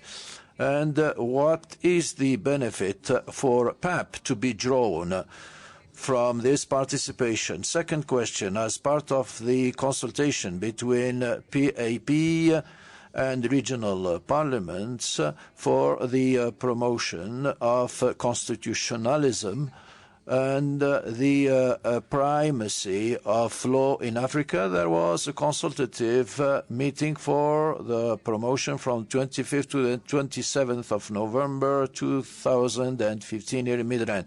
I would like to know the strategy which Parliament suggests in order to attain this goal. Thank you. I now give the floor to our honourable colleague Siku Fantumedi Traore from Mali.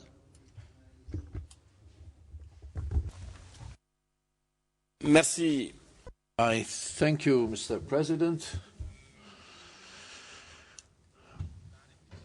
Mr. Redundancy is pedagogical. So I would like to add my voice to that of the previous speakers in order to congratulate you and congratulate the Bureau for the work that has been done. In 1 year, not everything could be perfect, and we are human beings. We cannot really ensure the success of everything. Otherwise, the report, we received it yesterday. And this is quite an innovation. But, Mr. Chairman, I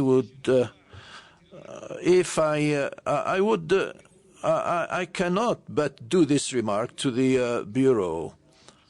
Out of the 5 persons in 5 personalities in the Bureau, there is only Bernadette Lahaye, whose country has ratified the protocol, and I hope that very soon that your 4 countries, because you are the models that should be given the example, the flag bearers. And another relevant remark is that we have appointed you to these positions, or we have in the invitation it was quite clearly stated that Africa should be our pride. So you must bear this standard to our continent.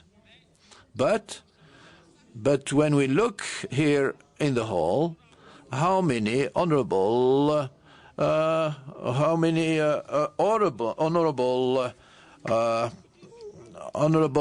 parliamentarians are bearing this scarf back home in Mali. No parliamentarian could get into the chamber without this scarf. So this is not asking too much to our colleagues. And as of now, we must stick to the rules of procedure of our institution, which we have deliberately set up. And in the rules of procedure, this is reflected. Finally, we would not cease saying that in this Parliament, it is said by our lips, but in the bottom of our heart, are we really prepared for an Africa with one voice?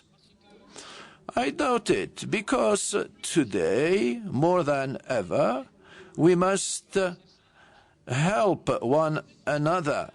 Efforts are being combined, because we must tell ourselves all the missions that are taking place. If you look at them, you see that it is the states and the national parliaments which bear the costs, and not the Pan-African Parliament. This is very important. It is very important for each one that each one of us must know whether our parliaments will continue to do that to the bare costs. As Madame Diallo has said, it is necessary from now on to reflect and make proposals to the African Union, and if we have to ratify the protocol of Maputo or that of Malabo, rather, which would provide some autonomy to our legislative institution, then we should have the means for our policy, because without adequate funds we cannot ensure the success of anything. And once more, I would like to request the Bureau to really make more efforts and work, because whatever we do, whatever we say, there will always be shortcomings, but we must do in order to improve things for the benefit of Africa. Thank you. I give the floor to Honorable Penyo Butali. Thank you very much, Mr. Vice President. I still, as I speak now, still waiting for the speakers list, which is not here, but at least I have the chance to comment on the activity report. As has been done this morning, let me also begin by congratulating the President for the efforts that he has been making and the strides that he has taken in this year that him and the Bureau have been in office. I would want to fully associate myself with comments made by my colleague from Ghana, who spoke about the need for accountability in the Pan-African Parliament. But I want to preface that, first of all, by proposing a cultural change, Mr. President. I think we need a paradigm shift if we are to achieve the objectives of this Parliament, primarily among which is to be the voice of African people. I think we need to begin by changing first things first, which is, I find it horribly wrong for members of Parliament here to be expected to run through an activity report like we are doing. I believe we need to be given adequate time to properly engage on the activity report. I believe that as members of Parliament we need to adequately contribute to the direction that we want this Parliament to go. If we do not do that, if we continue with business as usual, if we come here and speak for 3 minutes and simply pass the activity report, we will not do that which African people expect us to do. The activity report will be simply an itinerary of visits that we have done. It will not include any engagement that we have had with the people of Africa. I think it is high time that there is a paradigm shift. I see the energy that you have, Mr. President, and I wish that it could be directed at transformation, transforming this Parliament so that we are able to do that which is we're supposed to do. And this cultural change involves, of course, the way we are doing things in this Parliament. I find it horribly wrong. I find it not acceptable that members of Parliament are simply expected to rubber stamp a lot of things. And I think that's exactly where the problem starts. We start with our committees. I sit in the Finance Committee. The budget is brought to us with speed. And we are told it is going to the plenary, pass it. We pass it without any input, any meaningful input. And then we come to the plenary, the same thing is expected. We cannot transform Africa in that way. How do you then have accountability? How do you then have accountability if the report is rushed through, if the report does not even provide enough information for members of Parliament to adequately contribute? I think we need a radical departure from this business as usual mentality if we are to achieve, Mr. President. I also wanted to briefly talk on the issue around staffing, which I believe is a very contentious issue, which I believe as a continent we need to address quite aggressively. I believe, and I'm reliably informed, that if we were to do an audit of the staffing around, we will see that there is no equitable representation of all regions.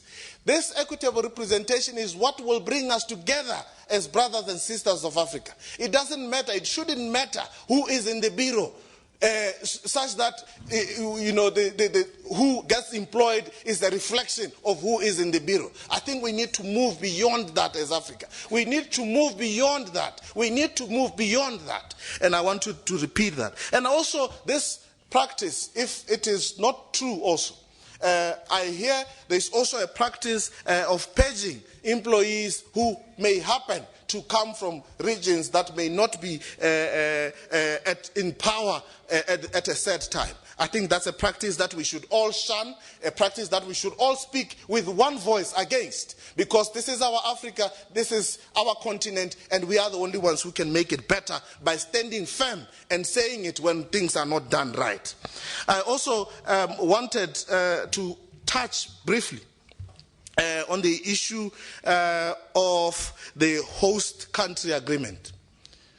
And give you our understanding as the African or Southern African region. The Southern African region, our understanding of the host country agreement, we do not understand it to mean that the host country agreement does expire.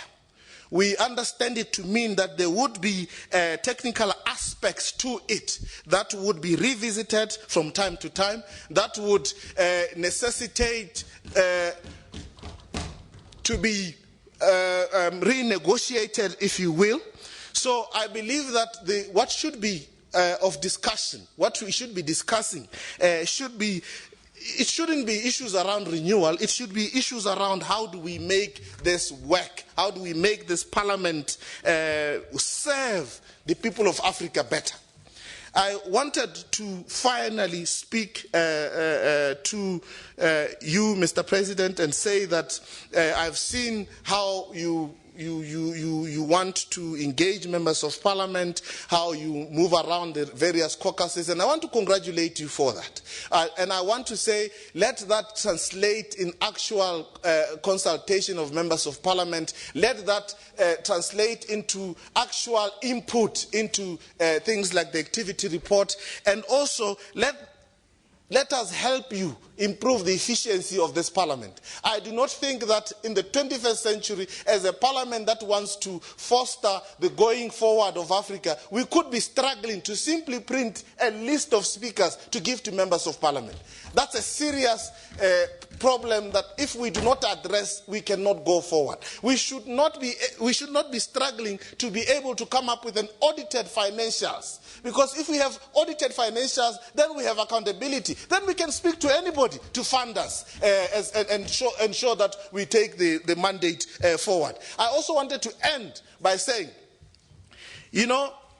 we cannot continue depending on donor funding for funding this parliament. We need to come up with creative ways of fundraising. We need to come up with innovative ways of fundraising. But it all comes together if there is efficiency in the Pan-African Parliament, there is accountability, there is transparency, and there is unity of all members of parliament. I rest my case.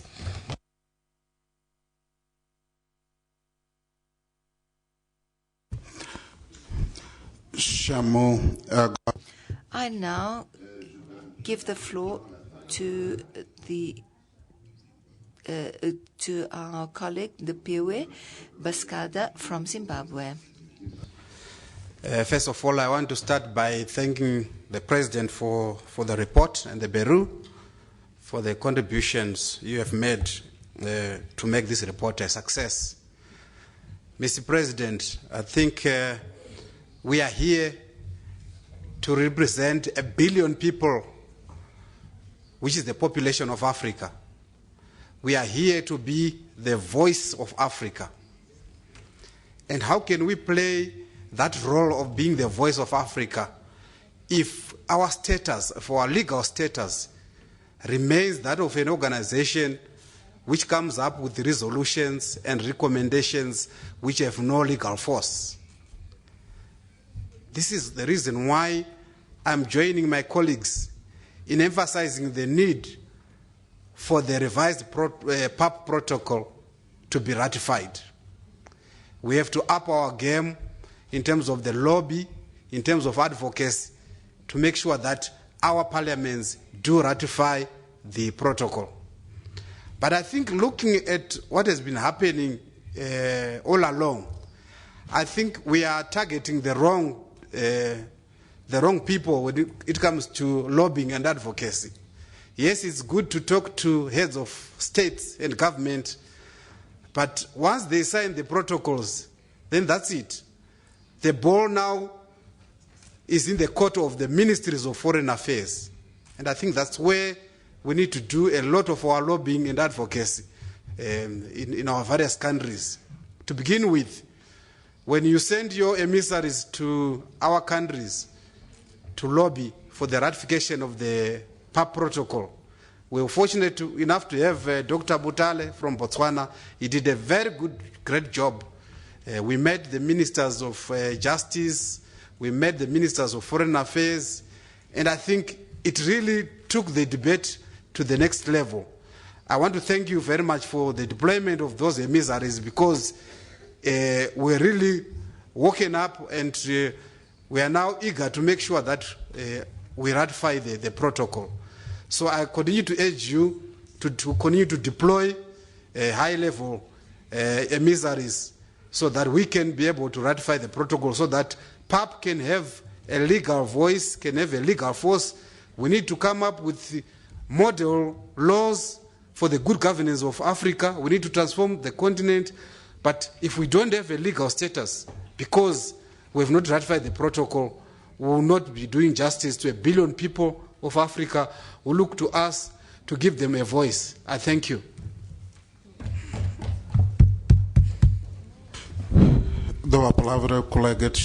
Thank you very much. Now I would like to give the word to our illustrious colleague, Mr. Shimbira.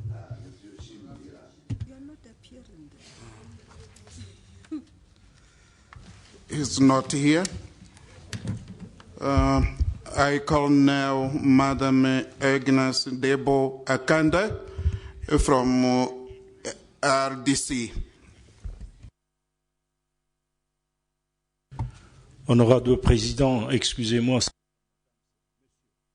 Honorable President, sorry, it's not Mrs. but Mr. from the RDC. Thank you for giving me the floor, Honorable Vice President.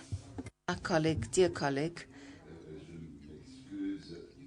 as I do not know you personally, it was misrepresented to me. I have, however, rectified it.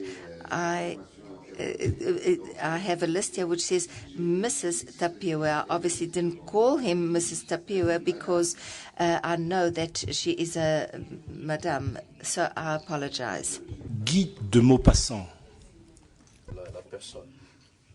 Much like Guy de Maupassant, a world-famed literature expert in France said, he said, if there is no bone of contention, there will be no debate. So I'm very pleased to be here, a part of a very passionate, open debate. I'm very, very pleased to be here. Nonetheless, much like my highly esteemed colleagues from the Democratic Republic of Congo, as well as my colleagues from Guinea-Conakry, who spoke in depth and, in fact, spoke my mind as they made their comments. I would like to also congratulate the President and his Bureau, because I know that he has dedicated a lot of time distributing several gifts and commendation to us, but to the members of the Bureau, as he did to us, but that was not the case.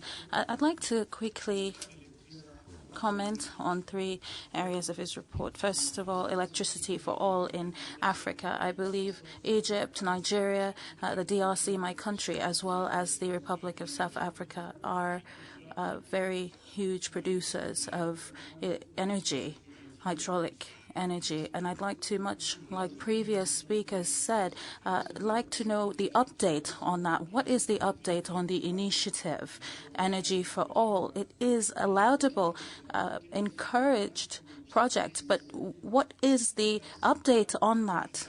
Tell us. Give us an update, very brief, be it, but tell us exactly what is going on with that. You didn't mention that, and I don't understand why. The other thing I want to comment on is on COP21. At the United Nations, a number of countries signed a resolution from COP21 in France. Again, what is the update on that? What is the positive impact on that? How is Africa affected by that positively? Africa has about 54% of the world reserves. What do we get? What is in it for us as Africa? What is our interest in this? And then to conclude, Mr. President, I'd also like to speak to another item. It's not any less important than the others on the project, a project we tagged creation of a free trade zone. And I think that we had said that we would begin with free trade zones within the sub-regions and then move up to the continental level. How can we talk about that if we're not able to, for example, come up with a single currency, the CFA franc, perhaps in West Africa, and the franc in the Central African region? If we cannot address such simple issues in sub-regions, can we begin to already talk about free zones, free trade zones at a continental level? In my opinion, the answer is no. So, Mr. President, sir, we commend you for all your hard work, but you also need to do some lobbying. You are the voice of the Pan-African Parliament worldwide, where you are received, where you yourself said that you are financially covered. But this is your responsibility, and we feel that you need to do that work whilst we work at national parliaments. I thank you.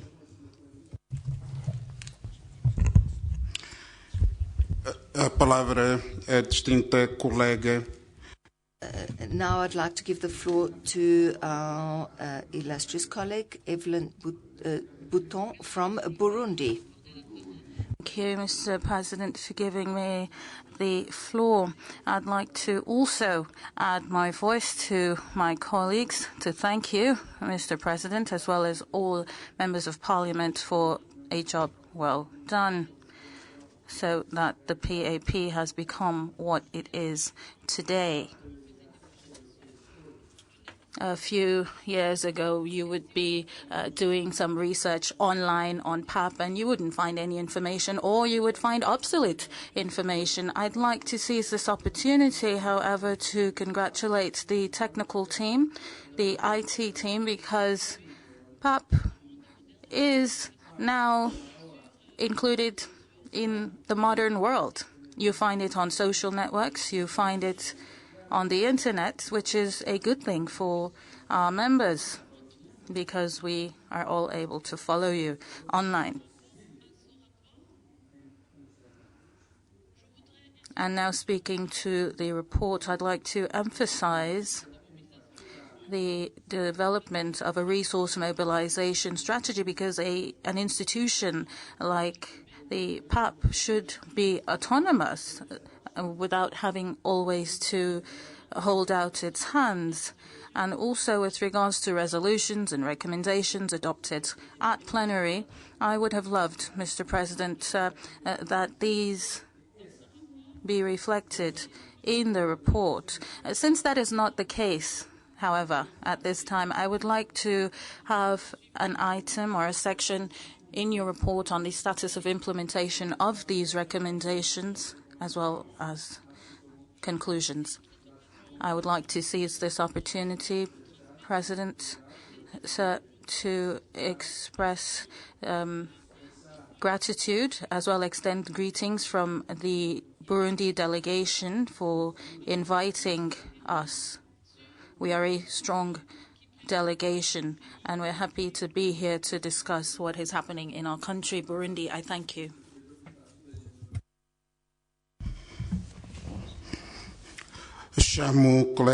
I would now like to give the word Mohamed Dlawok Dereskri, illustrious illustrious member from Algeria.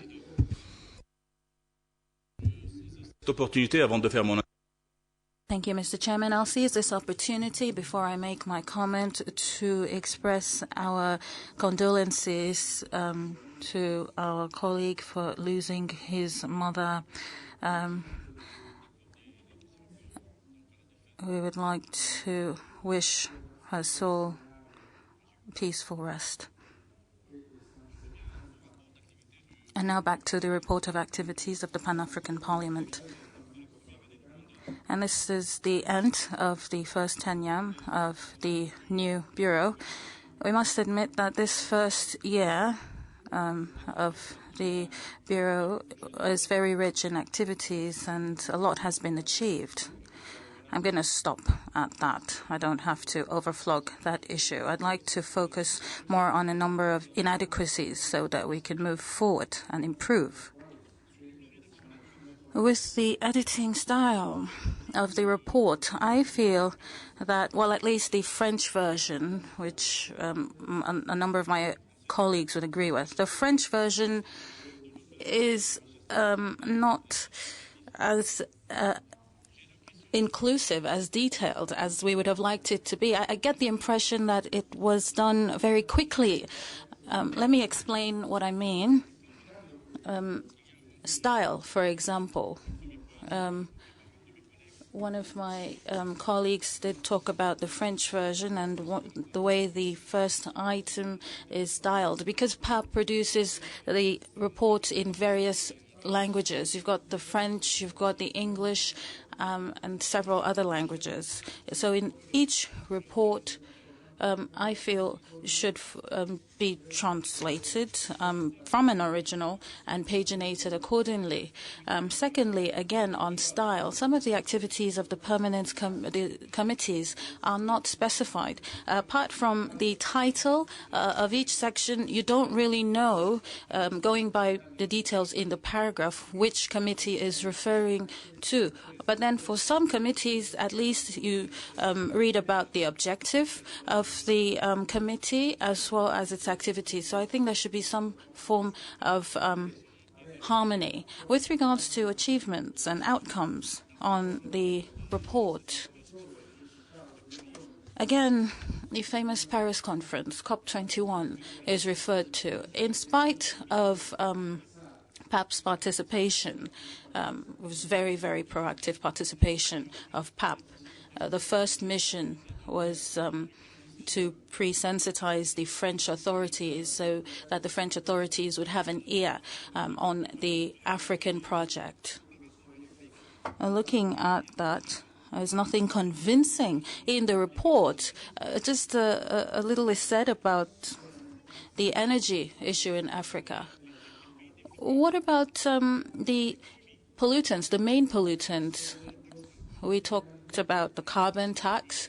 We talked about, a tax that would help fund emissions in Africa. What about the water project? The water project was also presented in this chamber. We were fascinated by that. We were impressed by that. We felt that it was very beneficial. But apparently it was, yes, well received, but you don't read anything in the conclusions except this clause on electrifying Africa. Then secondly, the activity report, Mr. President, talks about an official visit of the people of Indonesia. And then the report just goes briefly into a few discussions. We'd like to know details between PAP and the Consultative Assembly of the People of Indonesia. It was just very briefly summarized here. You just tell us here that there's an activity, but we don't know what was discussed and what were the outcomes. And then, thirdly, on the ratification of protocols, and if you look at what was mentioned in the report talks about gratitude to 4 countries for signing the protocol, whereas there have been 10 signatures. 10 countries have signed, including Algeria very recently. I totally agree with you when you say that we also have a responsibility to lobby our national assemblies. A friend of the Ministry of Foreign Affairs said that my question to the Minister of Foreign Affairs on ratification moved things a lot, and after that, a lot did happen, and Algeria did sign the protocol. I want to conclude with the observation missions. I think there is a lot to improve on with observation missions if we want to be equitable with our colleagues in the Caucasus. We are tasked to manage these observation missions, but we don't get enough time. We're just simply not given enough material time to properly manage. On nous prévient donc la veille. Mais je pense que voilà une proposition que je pourrais faire. Nous savons un petit peu roughly what the election period would be. So all you have to do is make an inventory of all the elections that will be organized in all the countries, and that gives us an idea of the period. Send it to the Caucasus, all the elections that will be held, and then it's up to us to plan well in advance which colleagues will be going into which country. And then as soon as we get your invitation, even if it's the night before, we're able to just send you the names that we had agreed on earlier. So I think that's something, it's doable. I know that it's the African Union that that decides, that pushes, but it's really up to PAP to manage the timing well. For example, I know that my colleague in Ghana is telling me that there are elections in November, so that's important information for us, for example. November is a couple of months away, but that's enough time for us to decide who we're sending. So I do think that if we work like that, we'll be able to get you your list in good time. Mr. President, I thank you and wish you fruitful deliberations. Convido agora o distinto colega. I would now like to call the illustrious Suleiman Sisen from Sierra Leone. To contribute to this all-important report. The activity report is a state of the Pan-African Parliament, and it should be discussed thoroughly. I thank the second Vice President for the manner he has conducted this debate, given ample time to MPs to contribute. I congratulate him for that. I also congratulate the President for this report. But before I go dwell in the report, I want to thank the President, the Bureau, for the warm welcome given to my Vice President, Dr. Bakari Fo, yesterday. And I thank him for that. And I also thank him for the present he gave to His Excellency Dr. Anas Bai Kuruma yesterday. Having said that, I will come to the question of ratification. Charity begins at home. Examples must be set. Our Bureau, the presidents, the vice presidents, their countries should have been the first to ratify these agreements, the Malabo Agreement, the Maputo Agreement. But I take it for granted it's only probably the first vice president, Dr. Banagidahai, who went out of her way to make sure that her country, Sierra Leone, ratify these agreements. I thank her for that. Also, that should signal that we are serious about what we want to achieve in terms of ratification. Also, I want to comment on migration. The president has gone out of his way to make sure that the migration in terms of Africa is considered. But I can say the chicken has come home to roost. Who created this mess? It's the Western powers, our former colonial masters.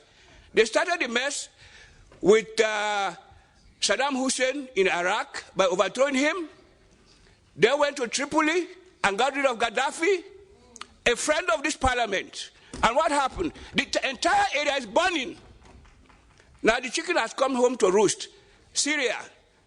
Thousands of people are leaving Syria to go to Europe. Who created that mess? It was them. Africa is not put on the burner. So the president going to Europe, advocating for us so that we can migrate to Europe is not the answer. The answer is here in Africa.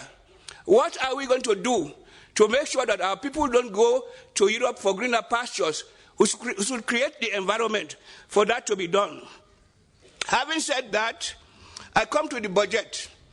Why can't we copy an example from ECOWAS, wherein each country's imports are taxed to fund the ECOWAS activity? The reason why we have problems with PAP is that we don't have our own money. The president said he has no control over the money he gets. It's only small money given to us by the AU. If we can find a way wherein we can get our resources, then this problem will be a thing of the past. Take, for example, CAP 21. The Committee on Agriculture was supposed to attend. There was no money. We had the visas to go. There was no money. So we did not go. The committee did not go. Some members, their countries funded them, but we had no money. Also, we're going to CAP 22 in Morocco. Are we going to have funds? I was made to understand the committees were only provided $25,000 US. Is that enough to take us anywhere? That's chicken change. We should revisit that issue, Mr. President. Also, I associate myself with what my colleague from Ghana said in terms of accountability. It's very important, Mr. President. Do we have an M&E officer in the Pan-African Parliament, a monitoring and evaluation officer? I don't think so. Audit reports must be given to us in time so that we can debate them. Also, Mr. President, you mentioned something about your residence. That's good. That's great, providing a residence for our president. What about our 4 vice presidents? Are they going to provide residences for them, Mr. President? So that again should be noted. Lastly but not least, Mr. President, I want to talk about the insurance. I spent lots of money, hundreds of dollars. Up to now, I haven't received a penny from this insurance company. I had given all the bills to Kembe. I don't know, it might be too good to be true, but I don't want to criticize them yet until I see if I don't have my money, Mr. President. Finally, my colleague from the Western region mentioned something about the observer mission. She is the rapporteur of our committee, of our caucus, and the vice president is there. If there is a problem in terms of observer mission, it's an internal affair. It's a matter for the caucus. The 4th vice president is from the Western region. Why can't they bring their grievances to the caucus? Let us solve our dirty needs in our caucus rather than bring that to the plenary. It doesn't sit well with this member of parliament. And I thank you, Mr. President, having made this little contribution. I now give the floor to Honorable Osman Ashin from the Sudan. بسم الله الرحمن الرحيم والصلاة والسلام على النبي الكريم شكرا أخي الرئيس. Thank you, Mr. President, for giving me the first occasion to speak officially after having taken the oath. I'd like to greet the presidency and add my voice to those of my colleagues who preceded me and who commended the presidency and the secretariat. The efforts that have been made were human, and they can be improved, they can be assessed, and we should find solutions to improve our work. Concerning the assessment in general, unfortunately, I did not receive the report in Arabic, and that seems to be happening quite often, so I do hope that that will be corrected. The activity report in general, I've divided into three sections: a structural, administrative direction, that concerning parliamentary activities and the activities of the President, and the third section would be our challenges. I'd like, Mr. President, that in the coming days we should be granted enough time to be able to examine the report and be able to improve our activities and to go forward. And our assessment and our various interventions as parliamentarians should be effective and have some impact. Otherwise, we're just going to take the floor without having any impact or any change occurring. I believe, Mr. President, that the PAPS mission is a very important one and is not less important for the continent. So here we are confronted with the reality of the continent regarding security, health, education, technology, culture, and labor, so that the whole of Africa can change. However, we need to have a strong will and the strength and the knowledge and to reflect on all this, so that we can accept these challenges. We have to acknowledge the efforts of the African Union, which allow the implementation of the Malabo Agreement, and that we should be able to carry out our activities with bearing in mind the challenges. Otherwise, there will simply be a gap. So we obviously not asking for the presidency to carry out all this on his own, but that the African strategy concerning vital issues should be taken into consideration, so that we should, well, if it's 1 to 10, 70% of our projects should have been realized, well, that should be a good thing. And I do hope that for our future activities,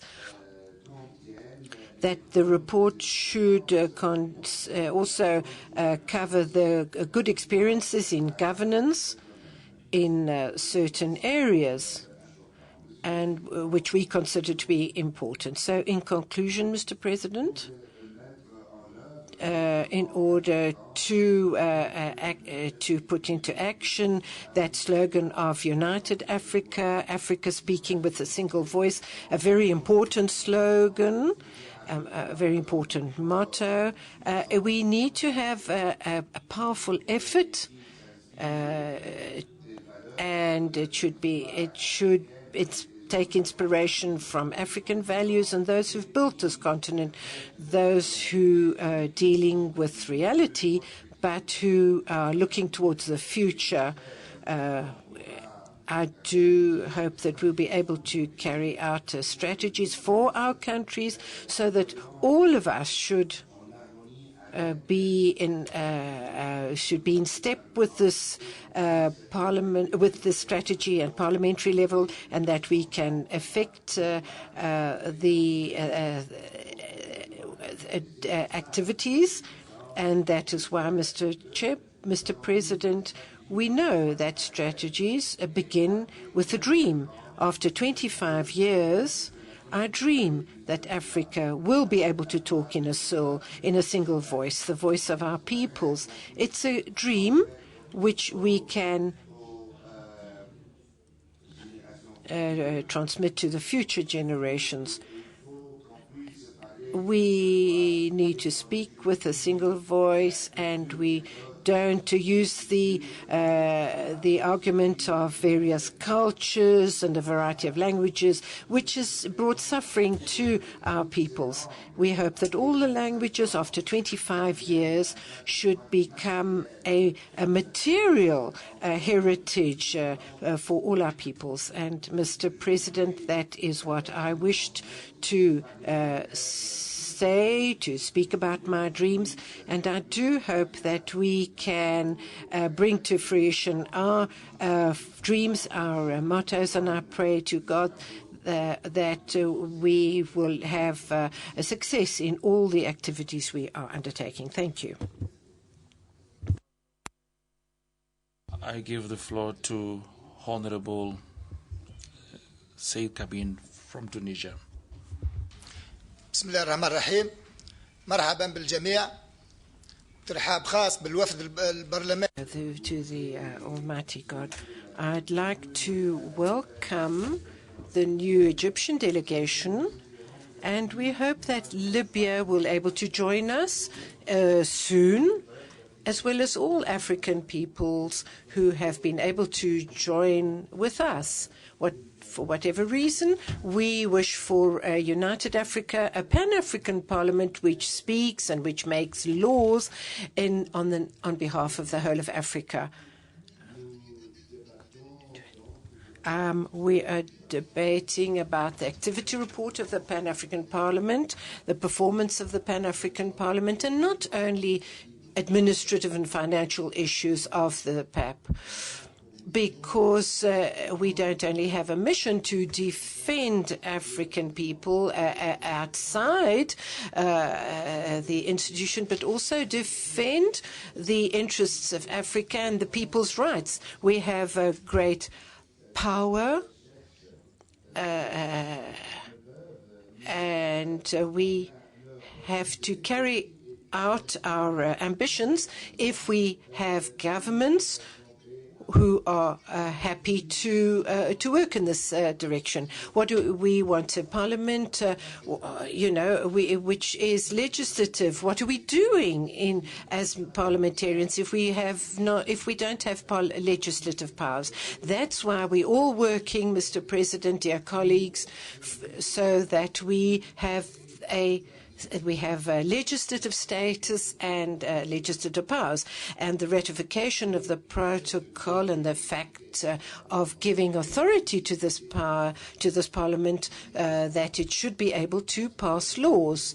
I say that because this parliament should have legislative power, and like all other regional parliaments, such as the European Parliament and others, we all know that Africa is very rich in natural resources while our people remain poor.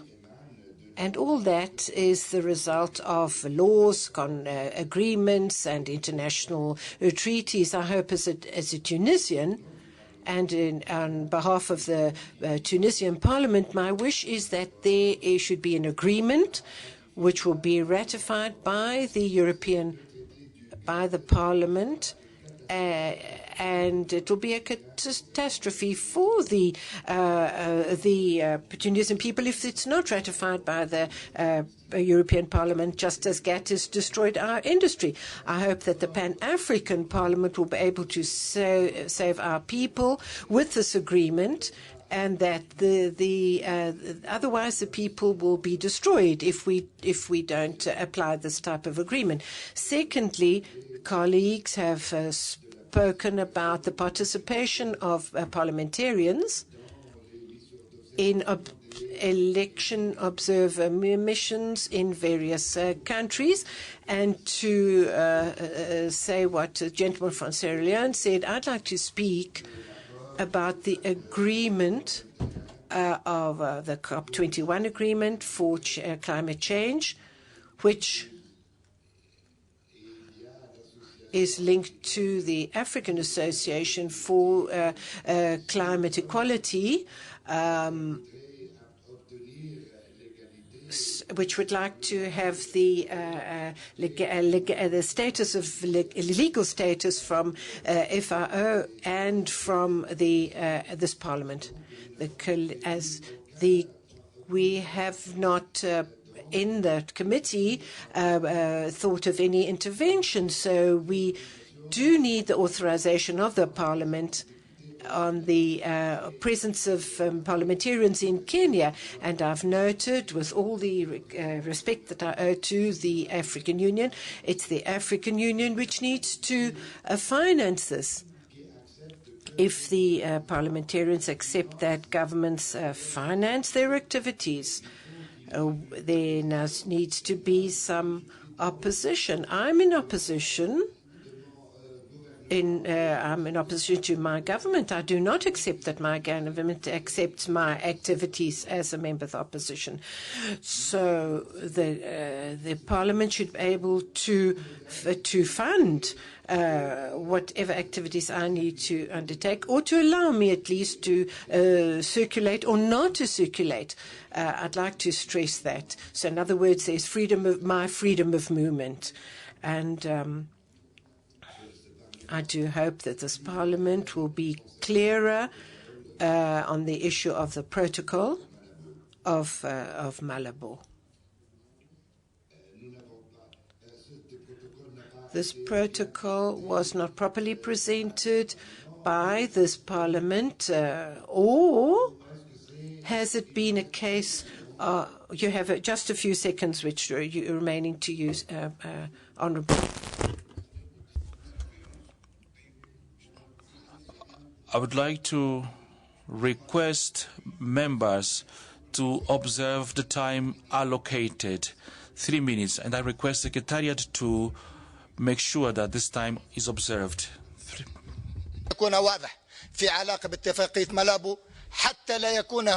So concerning the protocol of Malabo, this Parliament, which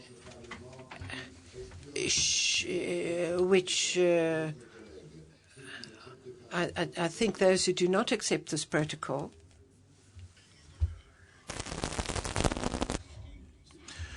I give the floor to Said Ibrahim Said from Sahara.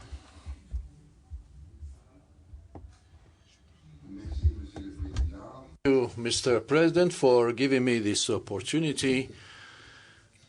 And I would like also to, at the outset, to add my voice to brothers and sisters who have preceded me, to congratulate and thank the President for the very clear and detailed report, and also for this good initiative, although it is just a start. So evaluation can only and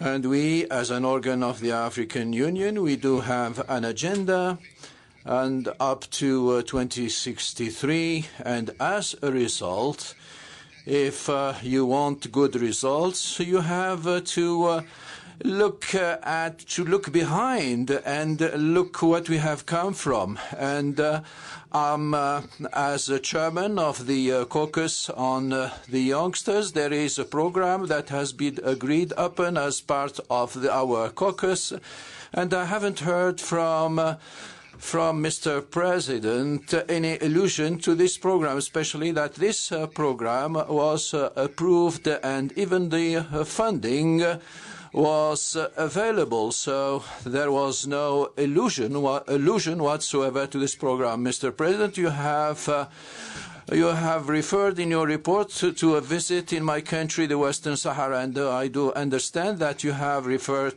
to to that only. It was only a reference, but there was something that you haven't referred to, that is an area that deserves comment and appreciation on our part. The president of the PAP, when visiting the Western Sahara, has visited the camps of the refugees, of the Sahrawi refugees, where there are 150,000 people living there, among them children and women living there for 40 years in Tindouf, in the western part of Algeria. When the president arrived to these camps, he did not stay in a hotel. He stayed in one of those tents of our citizens, and he spent there 3 nights and 3 days. So it was not a visit, but a message of solidarity, since he has shared with the Sahrawi citizens, mothers and children, the same living conditions, and he even slept in the same tent as all the other citizens. This is why we would like to commend him and congratulate him, and I would like to fully congratulate him for this visit. Thank you, Mr. President.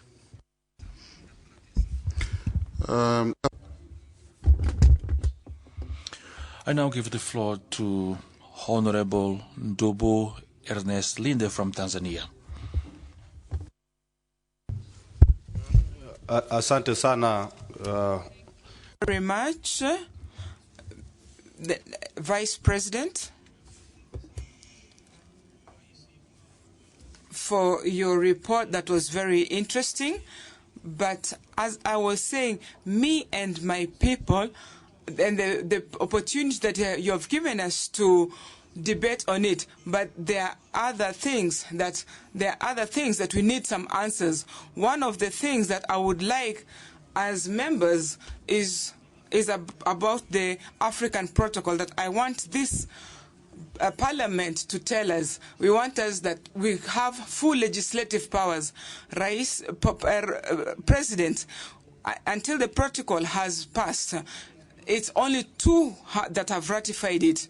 Now, if we continue that we leave vacuum in this matter, this protocol is not going to be completed. So, us as the Parliament, what we have to do is that we have to put a time frame on that this matter is passed, even if it's 5 years. Even this protocol has to work.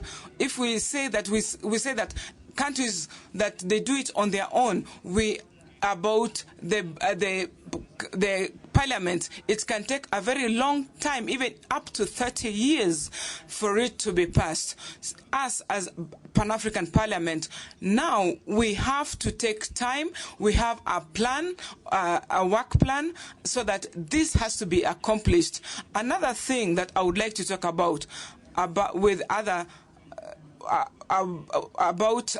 one of our members, other countries, other messages that are coming from others, is that is messages that how we get finances, but by bad luck we were not in the former Parliament. We have not any messages about what has been going on. We have seen about some of how money is being used. Now, if you look at this, one of the things that have been said is that Pan-African Parliament, that money has to be the most important thing. It has to be a privilege to all of us. Even in countries, they'll have to help. Even though, if protocol has been passed and have gotten enough money, if we just stay there with always thinking that we are not going to be able to, we will not be able to pass this protocol. I would like to say that about money, or the president could help us with problems about the money that we get, so that us as members of Parliament, that we can be able to work. President, I would like to congratulate you. Please watch 3 minutes of the time. Thank you.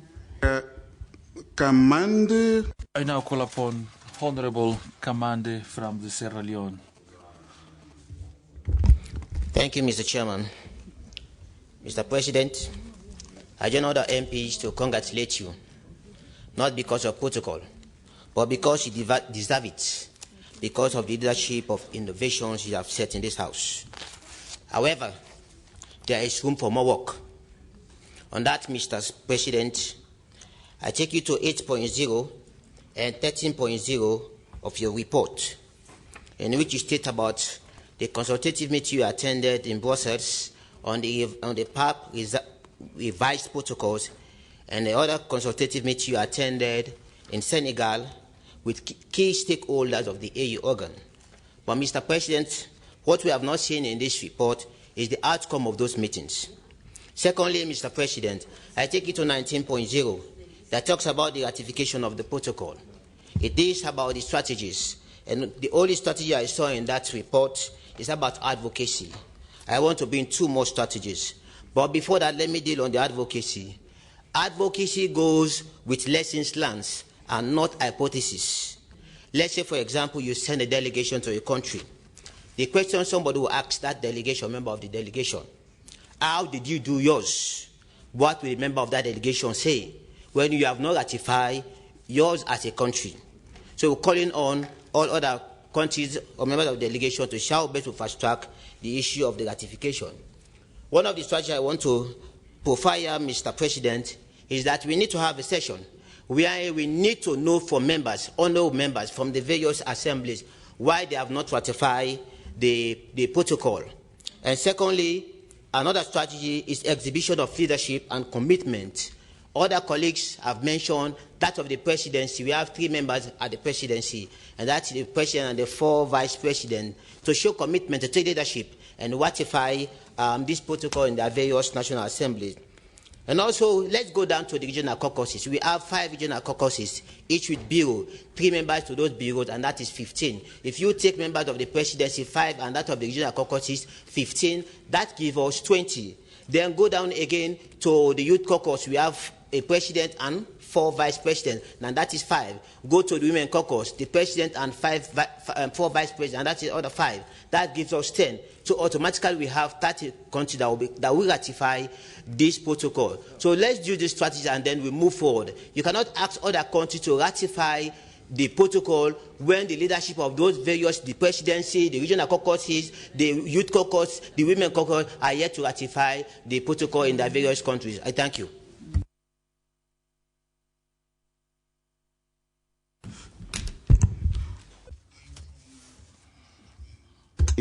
From South Africa.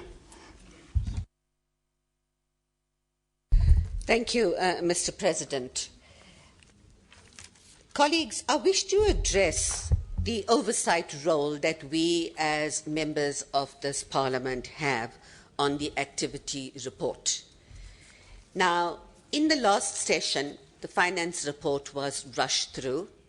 And today, I'm glad that we've had the time to look at this report, even though it didn't come much earlier. And I wasn't here to hear the reason yesterday because of a debate in my own parliament, but I understood that it was due to internet reasons. Now, it's not something that I can fully accept, because it is my understanding, as in every other parliament, that at the end of every session, committee reports and minutes are taken, and therefore to compile it should not be such a major problem. The report is rather vague in who attended. For example, in the Inter-African Bureau, the VET program, it just said Pan-African parliamentarians. Then, when it goes to the Summit on Matters Relating to Climate Policy, some parliamentarians. When it came to the electrification, a powerful delegation of Pan-African parliamentarians. Who these people are remains a mystery. The delegation to the European Parliament, it comprised of 3 members, and I heard the President mention the names, but it's not in the report. It should be in writing. the consultation between PAP and the regional parliaments. PAP, in its capacity as president, attended. Who are these people? I liked the report where, and of course to Addis Ababa as well, there was a delegation. I highlighted it because I'd like to know who these people are that are representing us. What are they doing there? And when you come back, you give us a report. You want us to adopt the report. We don't know who you are. We don't know what you did there. The participation of a delegation of the Pan-African Parliament led by the President went to Addis Ababa, but we don't know who you are. Now, colleagues, we have a very important oversight role. When we go back to our Parliament, we have to say what we did here. We're going to say, no, the report wasn't ready in time, but to humour this audience, we adopted the report. Let's not work like that. Also, the report should be available because it is a tradition that regional caucuses sit on the opening day of the Parliament. Now, if the regional caucus hasn't had a time to look at this report and discuss a regional perspective, again, the presidency is defeating the objects of us. Lastly, I would like to know, was it necessary to have so many speakers at the opening of the session? I would like to know the cost factor for it, and I hope that that will be presented in the finance report. The flowers are really beautiful, but is it really a necessary item? We are in a place of work. We've got to cut back and have austerity measures. I thank you.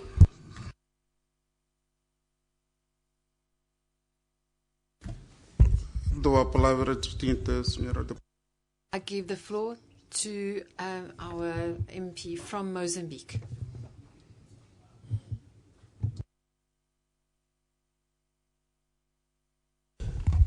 Muito obrigada, senhora. Thank you, Mr. President, and thank you to all present in this session. Firstly, I would like to express my appreciation for all that has been said here, particularly by the ones that are representing the youth. I would like to say, Mr. President, that I don't know why, maybe because I'm sitting right by the door, I don't know why my name was not on the list, and I thank you very much for having given me the floor, despite the fact that my name was not on the list, so that I can give my opinion about the report by the President of this Parliament. Excellencies, I would like to start off by saying that in this report I did not see an activity that is important, which was presided by the President of the Pan-African Parliament, who was accompanied by the chairperson of the Committee on Justice and Human Rights and myself, where we debated in Cape Town the issue that relates to dialogue at parliamentary level on natural resources and governance in Africa. This was a parallel meeting when we had the mining forum, the Indaba mining forum in this country. So it is something that is very important, which is raising extensive debate, and it is important for us to include that in the report. So we need to have some background to the events that we represent, where we represented the Pan-African Parliament in that particular regard. So this is my contribution, so that in this report we include a reference to the event that I've just referred, which dealt with natural resources and governance in Africa. Thank you. I now give the floor to Honorable Zakayo Shibote from Kenya. Thank you, Mr. Vice President, for allowing me an opportunity to also join my colleagues in commenting on the President's report to the House. I would like to say, first and foremost, thank the President for allowing a delegation of parliamentarians from this House to visit Kenya on the issue of climate change and the issue of the use of animal resources. We had a very successful interaction together, and we look forward to receiving even more delegations to Kenya.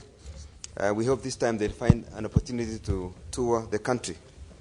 Having said so, I think there are more issues also which have been raised by members in this House, which actually must be addressed as a matter of concern, this being a parliament which ideally should be a model for Africa, which should show transparency and accountability in all its activities. I think without transparency and accountability, we will fail, particularly the youth in parliaments all over Africa now, and even in this parliament, there are so many youths with so many ideals, new management skills, which we need to use. So I hope that this will be taken seriously. We have had reports made on activities which really are of concern, which if not addressed, will actually bring down the organization. We need to be transparent and accountable in all our activities. And I believe we have the capacity and the ability to do so. So with those few remarks, I want to congratulate the President for his good report. Thank you.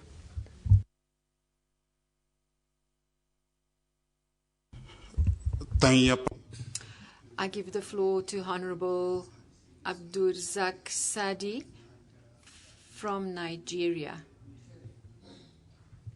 Thank you, Mr. President, for giving me this opportunity to say one or two things. Actually, I have seen this going through the reports. I've had MPs contributing, and most of them have been here before. For some of us that are new, I'm not in the position to comment or to criticize, but to raise areas of challenges. Mr. President, in this new world order, you mentioned in your speech about press conferences and the media, which you have been able to do. I want to say that there is need for you to step up in the area of the media. I have a media background. I know that sometimes if we want to change opinions, we use the media. And if you want to make sure that ratifications of treaties or some of the protocols here are done, you have to step up in the area of also media.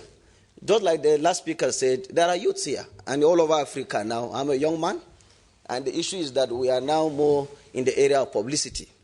I think major press conferences should be organized. A committee should even be put in place to see that people who have this background and who will turn out the issues that are being done in this place to the outside world, so that our individual governments will know about this, and by the time we get to approach them, we have our advocacies, it will be easy that these things will be said through. But if the media is not used very well, I think we will have issues there.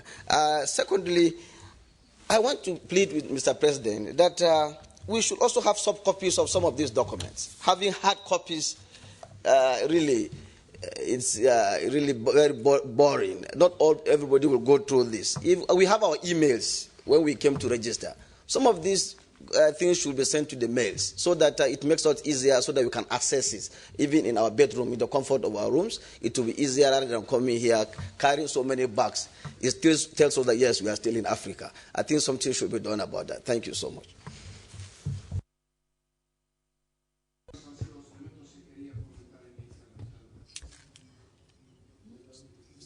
Jandif from Egypt. Bismillah ar-Rahman ar-Rahim. Bismillah ar-Rahman ar-Rahim. In the name of Allah, may His prayers be on His Prophet. Mr. Chairman, in fact, today I'm standing here while really feeling very delighted to be coming back to this place. This place, which has a very special place in my heart and in the heart of the young Egyptians. This place where I have had the honor of meeting you in 2005. This place which was a political cover for the revolutions, for the revolution that we have launched in Maidan al-Tahrir in Egypt in 2011 against corruption and against authoritarianism, which has lasted for 30 years. And in 2011, we have fought against religious fascism, which wanted to divide the people, which was united by God for thousands of years in order to unite. And Virgin Mary and the Christ have come escaping from Rome, and Ibrahim, may praise of God be upon him. So the parliament was a good political cover for this revolution while we were in Maidan al-Tahrir. And this thanks to the force and the strength of Africa, which was a shield for us, and also through the force of this parliament, which is being prevented from being a real and genuine legislative organ which would be able to legislate. Mr. Chairman, sisters and brothers, we in Africa and in the third world have or focus on form and not on substance. This parliament, if it doesn't turn into a real legislative organ, will only remain formal. It will remain formal, Mr. President, and this is why we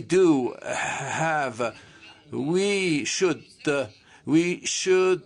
name, and otherwise we will call it just annunciation of African solidarity, because Parliament means legislation, oversight, and constitution based on our constitution, that is. And this should reflect the right for Africans for life. I do really apologize for dwelling too much on that, and this is because of our long absence in this parliament. I thank you very much for your kind attention. Thank the Pan-African Parliament, and thank you all. Thank you. I would like to know if, in the meantime, our honorable colleagues, Sidia Hamid from Sarawi, Oscar Oluto from the Republic of Congo, and if Chief Shirumbira are in the chamber yet. Are they?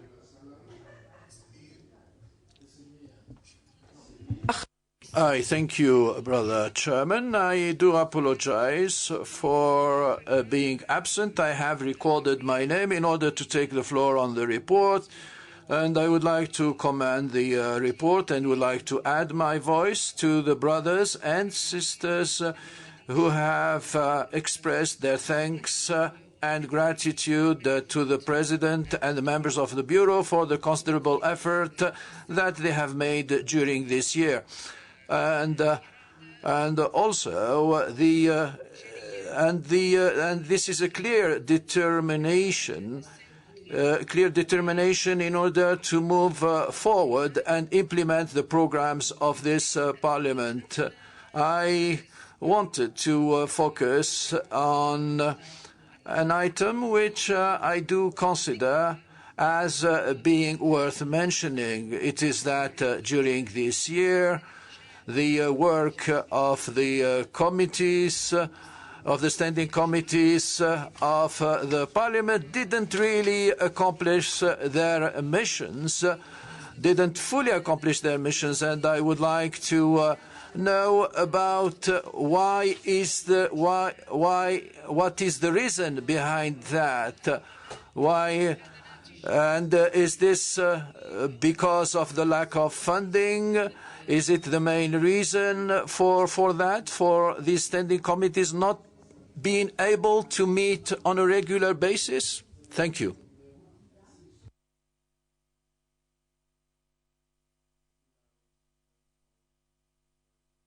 Honorable Oscar Oluto.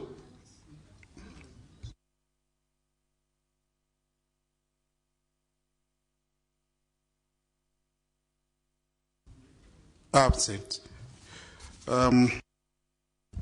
I call now is last but not least, Chief Sharumbira.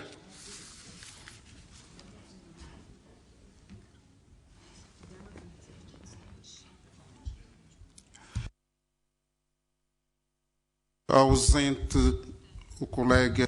Is also absent. Honorable Chirumbira is also absent. So this is the last name I have on my list.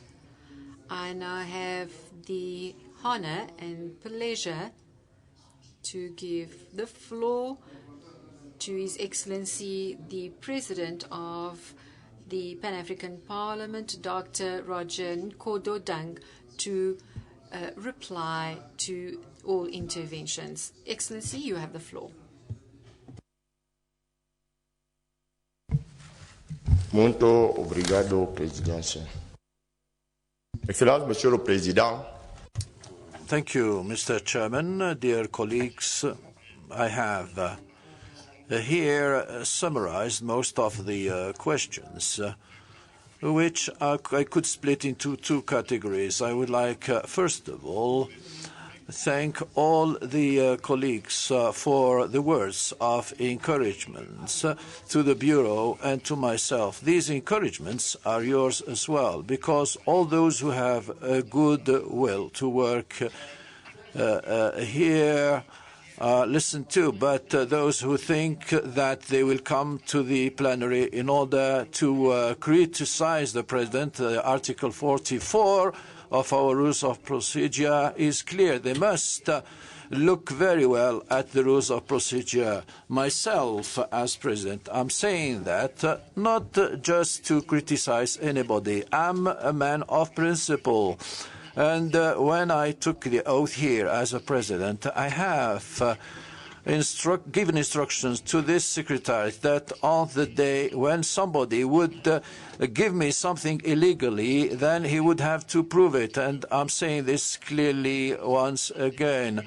And the Secretariat has been given instructions that one day, if anybody gives me something which I do not deserve, then I will respond.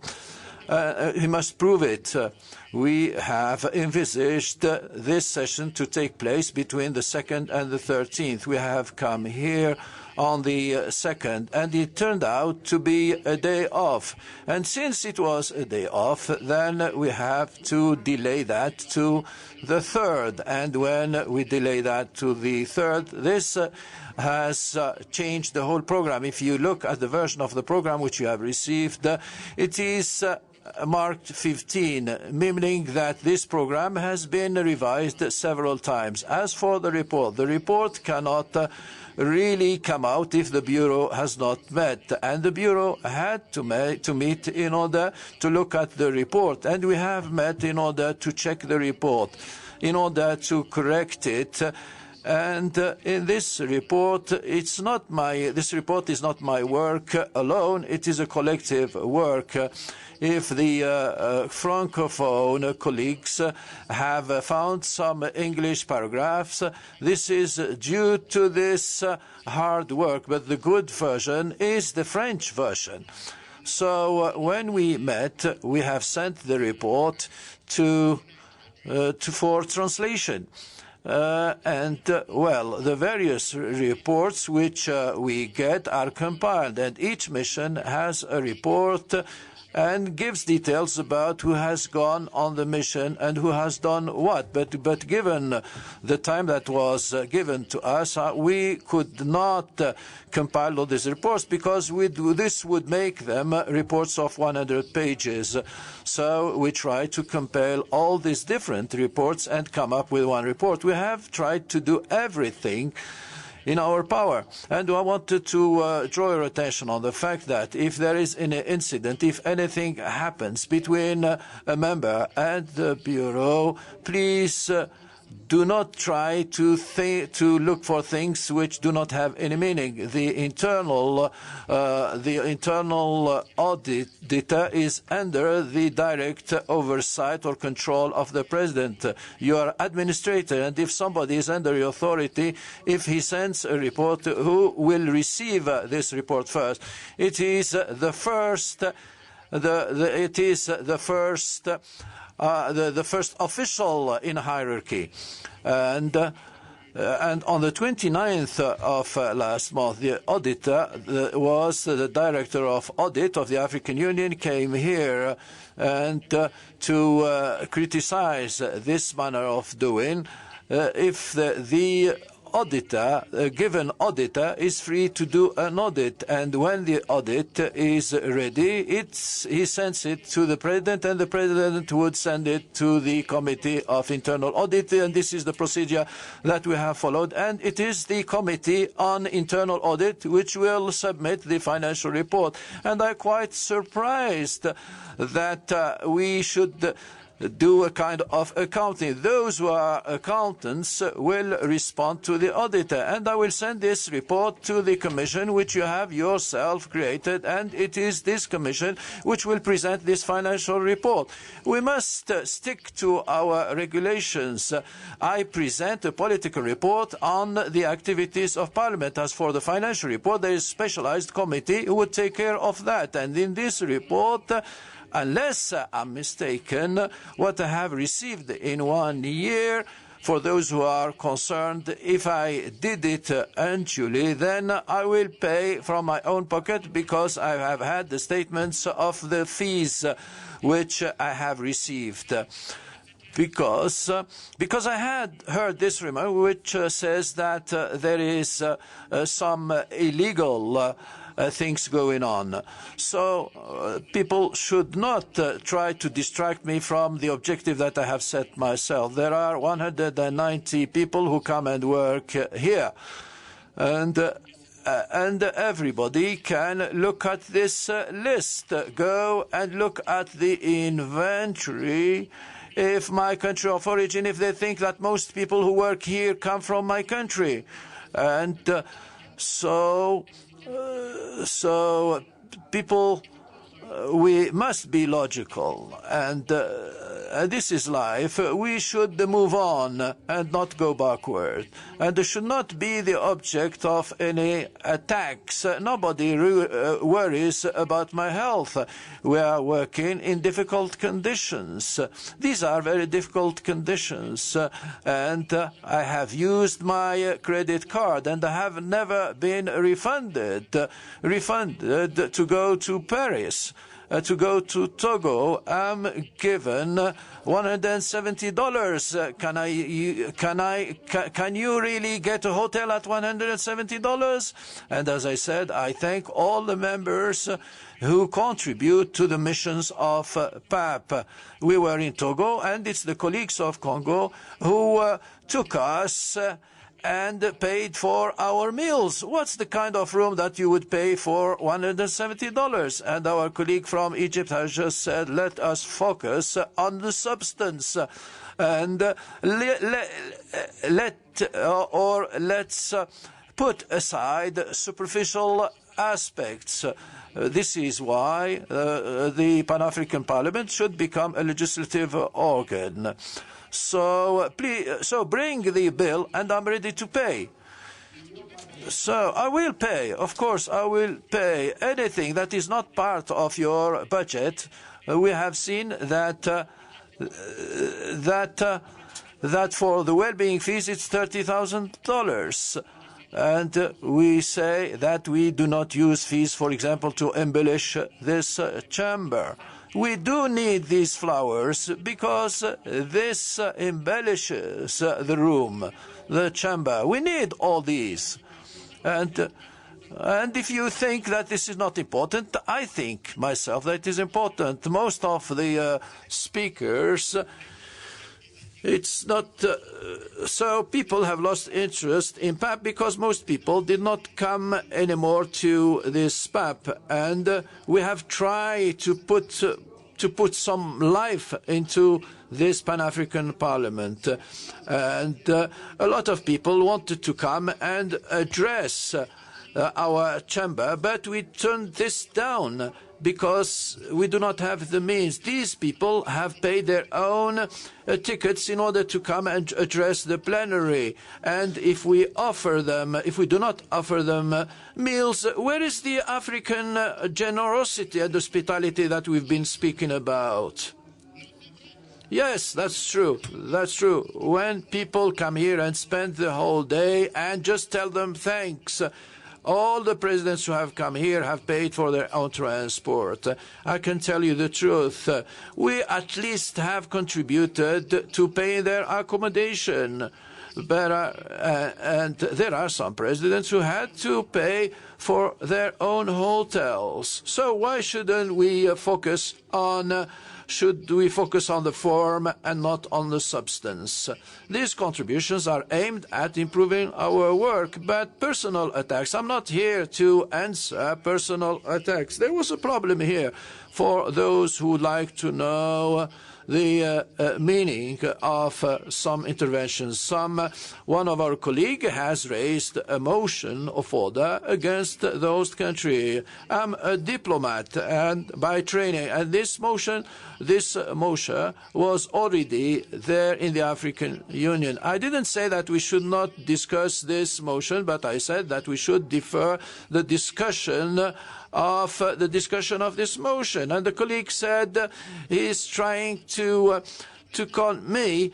And so what does this mean? You know the substance of the problem? I will never accept that the country which makes efforts to host us that would allow ourselves to interfere into their domestic affairs. These are problems which are already taken care of by the African Union.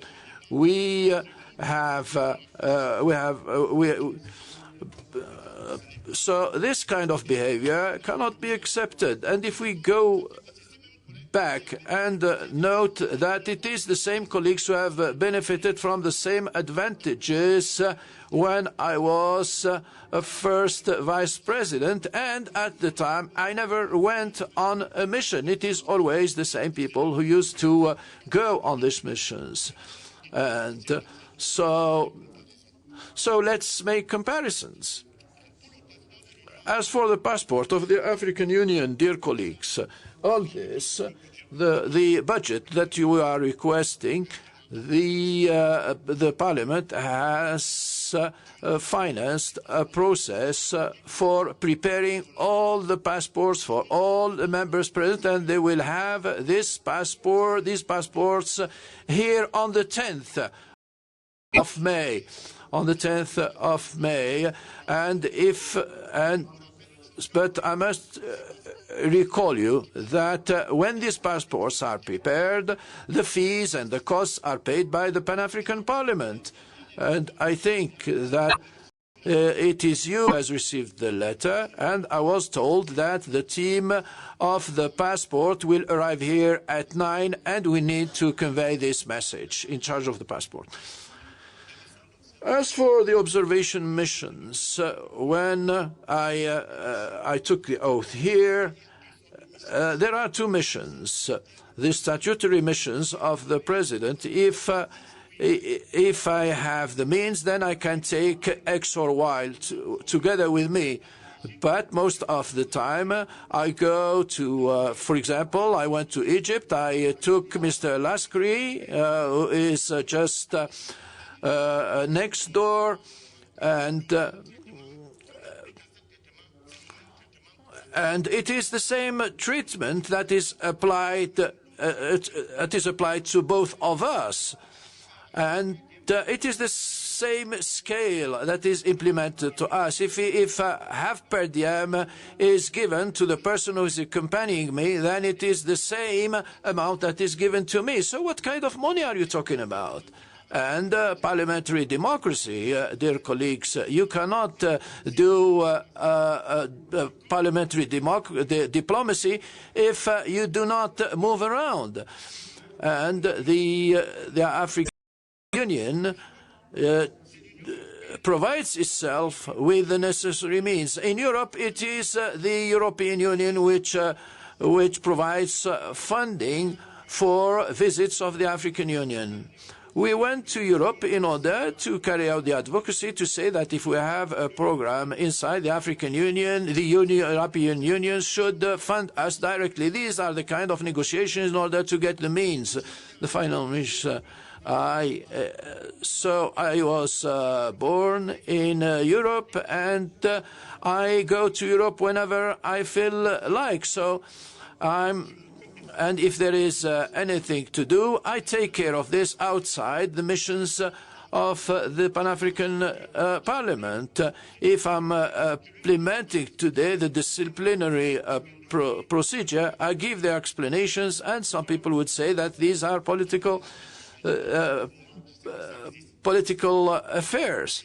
So regional representation exists, and since I've been elected as president, I do subscribe to the results of the results sent to me, and also do my best in order to implement them.